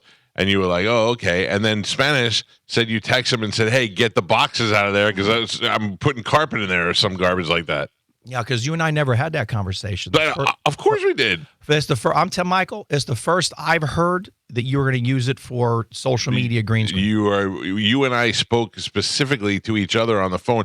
Spanish said to me that you said, come get this stuff. And I said, let me call Dom. I'll handle it. And I said, Dom, we are using that office. We're not using it as an office space. We're using it for video. And you went, oh, I was unaware of that. And I said, yeah. And you were like, okay, cool. And then all of a sudden it just reared its ugly head again. I remember talking to you about it because when we talked, my understanding is you weren't using that office. No. So this is my first recollection that's being using for social media, which would be fantastic. That's fine. I mean, if that's what's going to happen, then you can go ahead and do that. All right. But I don't remember you telling me that. Yeah. Well, I know you have a lot of things on your mind, but we definitely had that conversation. All right. So then I'm not getting the office. You are not getting that office. Right. There are other offices, though, that I was told are available. Okay. Yeah. No problem. All right. No problem. All right. Now I know. No problem. All right. Let's go to Chris. Chris, good morning. I want to ask Dom. What do you got, Chris? Yeah, just general question. I'm not sure if Ask the Dom would have any familiarity with it, but class action lawsuits for COVID-related issues from hospitals. A family member passed away, didn't have COVID, got his death certificate. Long story short, they stamped natural causes. Subsection down beneath, they put post-COVID. He had nothing to do with COVID. And I'm trying to find out if you may be aware of some kind of class actions that are starting to occur with other people who've had this occurrence. I don't know why that was the case, but are you familiar with any kind of thing like that? I'm not familiar with any class action issues involving COVID because that's such a hotbed topic because of that pandemic. Are you specifically talking about actions by hospitals? Or are you talking about the vaccines, or what? Who is the class action in your thought process against?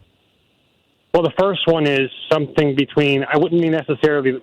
I guess the protocol of the hospital, that's their deal. That's kind of complicated, but the Board of Health that stamps off for the county on the death certificate, for some reason decided to stamp that on there. And so I'm kind of lost, and I'm thinking, well, maybe it's a class action kind of thing that's going to come about because, he had nothing to do with it. The death came on suddenly. The protocol that occurred in the hospital, we couldn't see any of that. I'm not going to get involved with chasing the hospital.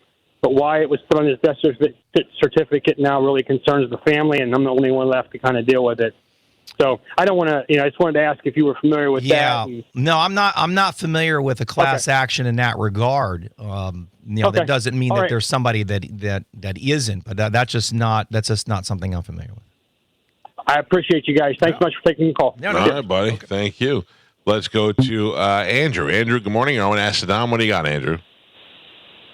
Okay, I own a landscaping company, and a couple months ago we bought a trailer, and we had to do some repairs to it, so it took me about a week before I could go register it. And then so trailers over 2,000 pounds need to have a title. Trailers under 2,000 pounds don't need a title. So I go to register. All I have is a bill of sale because the guy told me that it was under 2,000 pounds. We ran the VIN and it comes out at 2,025 pounds. So I need a title, but the contact info I have for the seller is no good anymore. Is there a way to title the trailer register the trailer without that guy's title? You're going to have to go to the DMV. If I have a bill of sale. Yeah, you're going to have to go to the DMV and tell them that you've got a bill of sale, that you were misinformed by the seller to the weight of the trailer, and and this person now is MIA. Is there a form or a document that you can fill out based under the circumstances? Because it's a unique situation. I mean, the only way to protect you going in was to investigate maybe the title history of that trailer to see what the DMV had it registered as. But, in your mind, you're thinking, okay, I'm going to buy this from a private seller. These folks are representing what it is. Now, that's a material misrepresentation, by the way. So you can technically go back, if you can find them, you can technically go back and undo the contract, if you will, because now you can't lawfully title the item in which you purchased, which now that has legal ramifications because that could be a 316 traffic code violation if you're out there and you don't have it properly titled. So you can be in legal trouble for that. So there is a form that you could probably fill out to get a. I think there's a title. I think there's a mechanism to address this issue, but if something happens to the seller, I don't know what the form is. I don't know if they've changed that policy. A lot of things now they do online, but you probably want to go down and explain this situation to the DMV. If not, then you might need to hire AP Investigations to track down who this individual is, and see if you can't communicate with them to undo the deal, or get them to sign off on it, for the trailer purposes. All right, thank you. You're welcome. All right, buddy. Thank you. All right, let's get a couple more phone calls in here. 727-579-1025 or 800-771-1025. Good morning. You're on Ask the Dom. Hey, how's it going, guys? I didn't get a screening call, so I just want to make sure that. Yep, you're on. What do you got? All right, cool. So I got a situation where I live with my ex-girlfriend. We signed a lease. Obviously, we were not broken up when we did sign the lease. You've broken up, but you still live together. Yeah. How long have you been broken up? I don't know.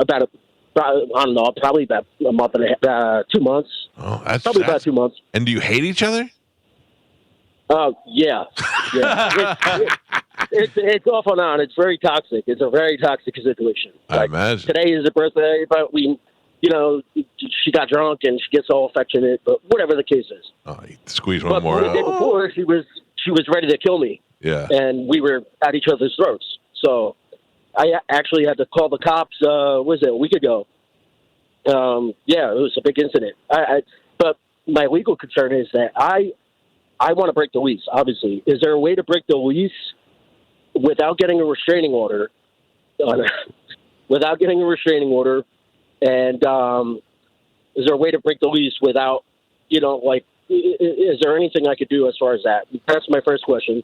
Second question is, if I don't want a guest that she brings over to the house, am I right? We're both on the lease. I'm the primary lease holder.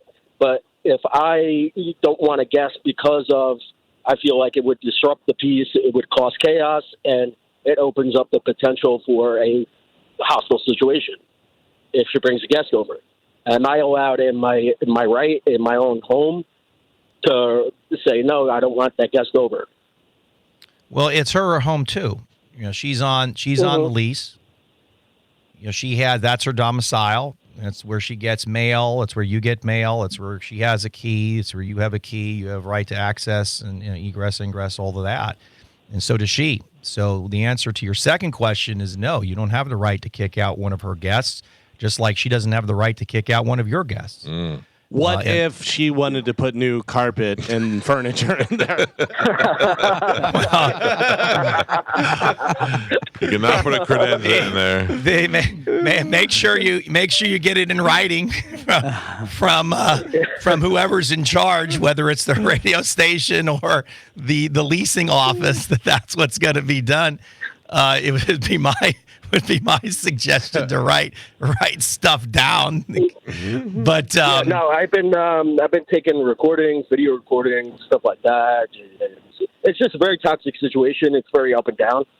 Well, the apartment complex doesn't care about that, and I don't mean to be your business. No, they don't. They don't. I already contacted them about this. They don't care. They said, they don't care. You can break your lease under the terms and conditions of the termination clause in the lease that you sign. So usually that's going to come with some type of penalty. That's probably the best way out of it, is to eat the penalty. Remove yourself from the situation and her, so it doesn't get to where it's a civil injunction, or which is also a restraining order, or God forbid some type of domestic violence situation. It's probably going to be the best money, sir, you can ever spend to get away from her. Yes. Yes, it is. Get out, sir. Get out. Thank you for the call. We'll do one more phone call. Good morning. I want to ask the Dom, what do you got? Hello. Hi. Hi. You're on with Ask the Dom. What can we do for you? I live in a neighborhood with 38 to 44 houses. A house 3 doors down just recently was purchased, and they're using it as a VRBO. They are having parties a couple times a month, but they're just for the evening. And most recently, the party lasted until 1 a.m. It was very loud. And we don't have a homeowners association, so I'm trying to figure out the best way to stop this from happening. It's a small neighborhood. It's a safety concern for me as a parent, as well as a homeowner with random people coming into my neighborhood. Well, this is interesting. This is advice I'm going to give that I haven't probably said it. I'm trying to remember if I've ever told anybody to do this. This might be the first time I've given this advice. There's 40 residences, 40 homes in the area? Yep, about 38 to 44. Okay. And then this one home is then doing the Verbo or the B&B or whatever it is, and it's causing a ruckus and it's upset. Are all of the other residents similar to you? They're really upset about what's happening on this particular property? We live in a cul-de-sac, so we're a little bit isolated, but all the neighbors feel the same. So there's 4 other neighbors on our small cul-de-sac. But I know the other neighbors in the subdivision would feel the same way. But there's no homeowners association, and some of them are totally against it.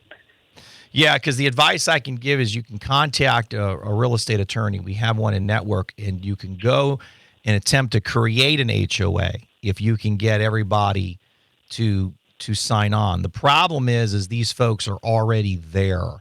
So it's not as if they're moving in and this is a deed restricted community or that there's an HOA. Right. So that you can create one, but the legality of it, they're going to be in essence grandfathered in. So that's probably why it's an idea, but it's probably why I don't recommend it, because they would have to. It's a timing issue as far as the creation of the entity or the body. I mean, other than contacting law enforcement, if these folks are disturbing the peace or the quality of enjoyment, there's things along those lines, or maybe if you have a conversation with a neighbor and say, hey guys, if we can tone it down, or, we're at the cul-de-sac here. Has that happened? Have you talked with them? Yes. Yeah, we talked to them. He promised it wasn't going to happen, or if it does, let us know. We'll nip it in the bud. We'll take care of it. But that didn't happen with this last party. We contacted him, and he never responded and never did anything. Okay. And we will start contacting law enforcement just to hopefully that might be the best thing to do under the circumstances. Yeah. Okay. I appreciate it. Good luck. Thank you. Dom, thank you. Yeah, Mike. If you didn't get through to Dom today, 813-251-5550, or you could always go to askthedom.com. What do you got coming up on your show? State's Attorney Andrew Warren is on tomorrow. And he was the prosecutor that was removed by Governor DeSantis. which was under a lot of controversy at the time. I mean, it seems like I think it was 2 years ago now, maybe 2 years ago in August, if memory serves.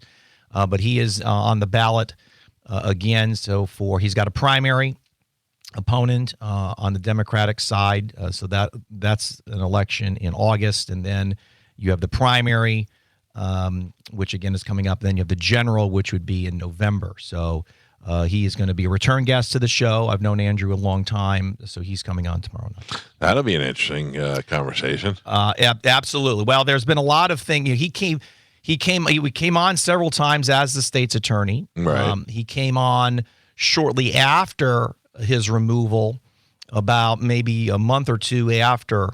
But his legal proceedings had just getting started. Nothing had happened yet. Now you've had some rulings by the judges and the courts, and he'll obviously tomorrow night he can talk about it much more in depth. But the courts have ruled to some extent that what the governor did was outside of the particular authority that the governor might have under the executive side of the governor's powers, and but he still hasn't been reinstated, so he can go into all of that. So there's been a lot. So what does he do? He's not really doing anything then? He was working on covering some media cases. I know that he was covering the Trump trial, but I don't know who he's working for in that sense. Right. I can ask him that tomorrow. So he has been doing some things with that, but obviously just recently getting back into the campaign mode and running to be reelected. That'd be interesting to see if he wins again. It's yes. I mean, the first time he ran and won was in 2016, and at that point he unseated a very popular state's attorney in Mark Ober. Mark, is great. He's been on the show as well. He's a good friend. I'm friends with everybody. Yeah. But that was an interesting defeat. A lot of folks weren't sure if that was going to happen, but it did in that election. And that was an interesting time because that's when Trump beat Hillary in 2016. Yeah. But Hillsborough County back then, I think, went Democratic. But that's 8 years ago. So much has changed. There's a lot going on in the country. You've got a presidential election cycle now. So it's really an interesting. You got Donnie T, you got Ronnie D, you got Chad C.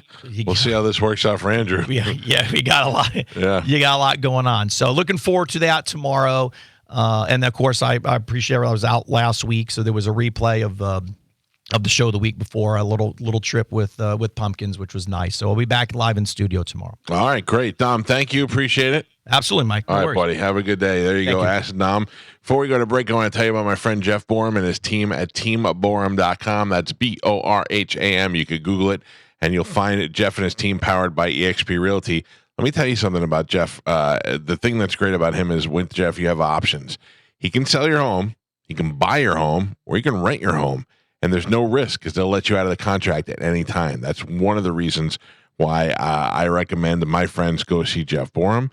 You could schedule an appointment. Simply Google Borum. It'll come right up in the search bar, and you could schedule an appointment online to meet Jeff. And you know what? You can actually meet him because he lives here in the Tampa Bay area.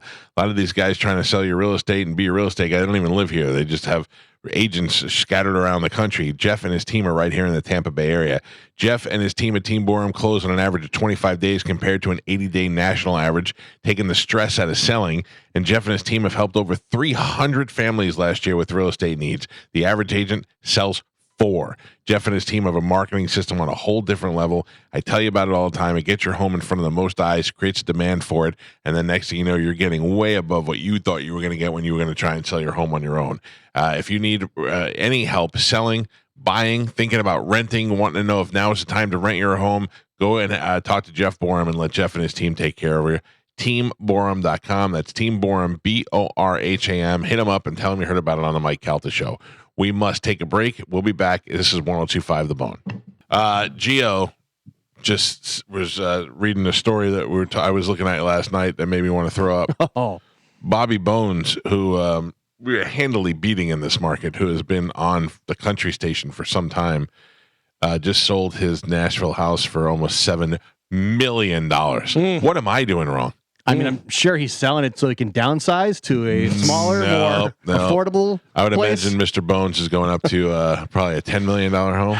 Man, I saw it too. It's a nice house. But he does TV stuff as well, right? Yeah, I mean, I've seen him on TV. I don't know what he does, but yeah, he hosts some things. I think on CMT. Right. Well, and he filled in for like Ryan Seacrest for a couple things. He is a Ryan Seacrest. Like Right. he's straight vanilla white guy. He's backup Ryan Seacrest. He's straight vanilla, might be gay white guy. He has a band as well. Yeah, I know. He did everything, copied everything. Wearing sleeveless shirts. Yep. Like if Ryan Seacrest dies in plane crash, Bobby Bones is doing American Top 40. Yes. 100%. And Dick Clark. and all of- 100%. Yep. By the way, I don't know or have anything against Mr. Bones. I'm just being a selfish, jealous little baby.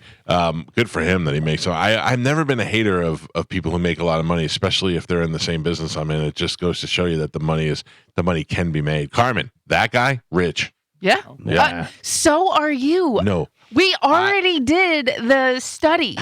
Florida put out what you need to make to be considered the top 5% in Florida. Yeah. And guess what? You make more than that. Okay. So you're a part of the top 5%. But you know what? Which You means always you're say rich. that, then people email me and they're like, "I'm sick of you talking about how rich you are." I'm not. I mean, Well, you do. How many fridges you got? yeah, but they. How many cars you got? you got? How many fridges you got? How many cars you Wait a got? minute. Let's back it You up. should have gone done did it. Yeah. The Done refrigerators. had it. The refrigeraters, all but one mini fridge came with the house. Okay. Okay. So you bought a big house. Oh, yeah. I bought such a big house. It had so many fridges in it. Listen, I do know junk jockeys have taken away at least 2 fridges That's true. over like That's the true. last year. And we had to replace those fridges. Did replace them. Okay. And then what was the other thing? Cars. We have 2 cars in this family. Yeah, because you're so rich that people give you cars. Okay, keep going. Keep going down the list. How many? Relationship with Stingray Chevrolet, in which I drive one of their fantastic vehicles. Yes. I mean, They didn't you give it to me. I give it back to them. and then they give you another one. Sometimes. Yeah. And you just talked about yesterday how all your family members, 4 people in your family, they all have iPhones, iPads, Apple Watches, I would say and something else. I would say that's the norm. That is not. I will say all my kids have those items. Yeah. But they all have like cellular connection on them. I mean, they had Wi-Fi, but That's not cellular connection because that's an extra payment. So again, Mike, rich, Geo, not. I'm just saying there are 5 Apple Watches at my house. What and series? Is it the latest series or probably the first one? Mike, what are yours? Nah, they're all old. Mine's the only one that's new. Everybody else is old Apple Watches. Because they take care of it. How many Apple Watches have you been through? No, mine. How often do you Mine wear just it? got so outdated, and also it was the old school one. Like I missed like 4 generations. So I said, finally, I'm going to go buy the new one because they had the big face. I got fat wrists. I need to have one that looks appropriate to my wrist. Uh-huh. Man, this is You got tough an room. indoor kitchen? You got an outdoor kitchen? I have a How many barbecue. kitchens do you need? I have a barbecue outside. I was there. You have an outside kitchen. You have a shower outside? It's my favorite shower to use. That's what how rich do you got to be to get a shower outside? All right, this is ridiculous. You want to keep going? You had a house within your house. I don't think these are. I don't think these are any indications of someone who is rich. I have a nice house. I bought a nice house, and I bought it. I stole it. This house sat unlived in for almost 2 years before I bought it. I came in and lowballed them, made a lowball offer, and I bought it. I bought it smart. Right. These are just points of showing what you can buy. The fact that you are rich is the fact that we went over a list that literally told us what you needed to make in that state to be in the top That is 5%, one and you person's- make more than that. That's an That is opinion. That's just that's an not an opinion list. opinion. That's not an opinion. I'm so That is glad I literally brought this up. yeah, aren't you? That is not an opinion. That's literally stats. That's math, man. I thought we were going to talk about Dom. Yeah. How was that after the show? Oh, he left while you were doing your commercial. Oh, he didn't stick around to chit chat. No, he just waved goodbye and left. You think he's mad? I think he looked more disappointed. I think he was really excited about the office, and like you said, like I think He can still have an office. right, but Not my office. right, and I think you really put a damper in that parade. Which again, like I said, that was your office. That should have been cleared and this and that. I'm not taking anyone's side. I'm just letting you know he seemed more sad than mad. about The Office. You're the fun police. Me. I mean, I am all for him having an office. I'm not mine. I'm telling you right now, if they took the boxes of stuff out of there and put it in storage somewhere there, and he didn't mention anything, you would not have found out that he had the office for 6 months. Yeah. How dare probably for a year. Yeah. Dom played it wrong. He should have just moved in. Yeah. And Right. not said anything. He should have just done it and then been done. And then Mike would have been shut up for like a staff meeting and like, what is going on? Can you They put imagine? new desks in here? One time when I lived with Pete, we lived on the 4th floor, and we lived on the 2nd floor, and then we moved up to the 4th floor. We worked at 98 Rock around the corner, which was on the 5th floor. So one day I came home from work. I was tired. I came in and I just hit a button on the elevator. And to this day, I don't know what floor I got off of. Probably 5. And I got off and I walked to my apartment and I opened the door and I walked in and I went, what did he do? This is like he put old people furniture in here. And I looked in the living room and the kitchen. I went, oh, this is not my apartment. And I turned around and I ran out. I realized I had gotten off at the wrong floor. Dude. So that was probably what would have happened. I walked in my office, saw Dom's stuff, and I would have went, what is it? This is not my office. What happened here? I would have been, would you rather me have just been angry and been like, what do you mean you moved into my office? You would not have known for quite some time. Yeah. But that would have made it way worse. I think. Yeah, because Really? Oh, yeah, because I would have went, A, where is my stuff? Yeah. And B, where is my office? And nobody talked to you before they changed everything. A, your stuff is in the boxes where it has been for the last 3 years. B, where is your office that you didn't know changed hands for the last year? Yep. You know what I mean? Right. Yep. Oh, sorry. Were we supposed to save this for you when you've said multiple times, I'm never going back. Never going back. Right. I have to go. Don't I have to go Thursday? You don't have to. Yeah. I mean, isn't that the next thing? Yeah. Is this Thursday? The next No, it was Thursday? the last Next- Thursday. No, it's next Thursday. Next They moved Thursday. it to the 20th. Yeah, I never see you there. Will Carmen. you be in the office that day? I'm there every single I luncheon. never see you there. Oh yeah, Spanish? for food you're there. What's that? Am I there? Because don't I sit next to you? Don't we just make faces at each other? That's true. Yes. Mm. Yeah. I'm there. Mike, where are you actually? Because the last 3 times that Jesus, you why weren't are there. you so loud, yelling. and so mad at Mike. What did he do to you? Yeah. Is Because it the bag lady thing from last week? No, he keeps trying to put things on me that he does. And then in his mind, What did I put on you? All You I said was literally- I'm not rich. you literally just said, I don't go to staff luncheons when you haven't been the last 3 and I've been to the last 5 of them. I've been to all of them. So that's You true. said he never sees you there. Right, That because he doesn't mean- go. Right, yeah. Yeah, It's but 'cause he he's doesn't go. But he's trying to make it seem like I'm there. I do. No, you don't. It's No, you interesting. I was at the last one, and people were like, "Where's Carmen?" I go, "I don't know. I didn't see her." And they're like, "Doesn't she do the show from here?" And I go, "Yeah, I don't know where she goes afterwards." Though. Maybe That's not true because I was there. I've been to every. Maybe it wasn't the luncheon. last one. Maybe she was in the Exactly. office with Dom. You weren't even at the one where I got MVP. Yes, I was. No, you weren't. Because you I didn't, was in the back going MVP, MVP. you weren't MVP. there because you didn't know until the next morning. Oh, that's not true. I played. That dumb. is true. I didn't want you to know. I didn't want to let the cat out of Mike, the bag. I have eyes. I can see, and you're not a hard target to miss. Okay. Wow. Now we're going to personal insults. Yeah. All right. See where we've climbed. This escalated quickly. Did it? Just give Dom the office. And now she shuts the show down. Wow. Shut it down. Shut it down, Yeah. people. You're gonna listen to me? Wow. No, I'm kidding. We're just running out of time.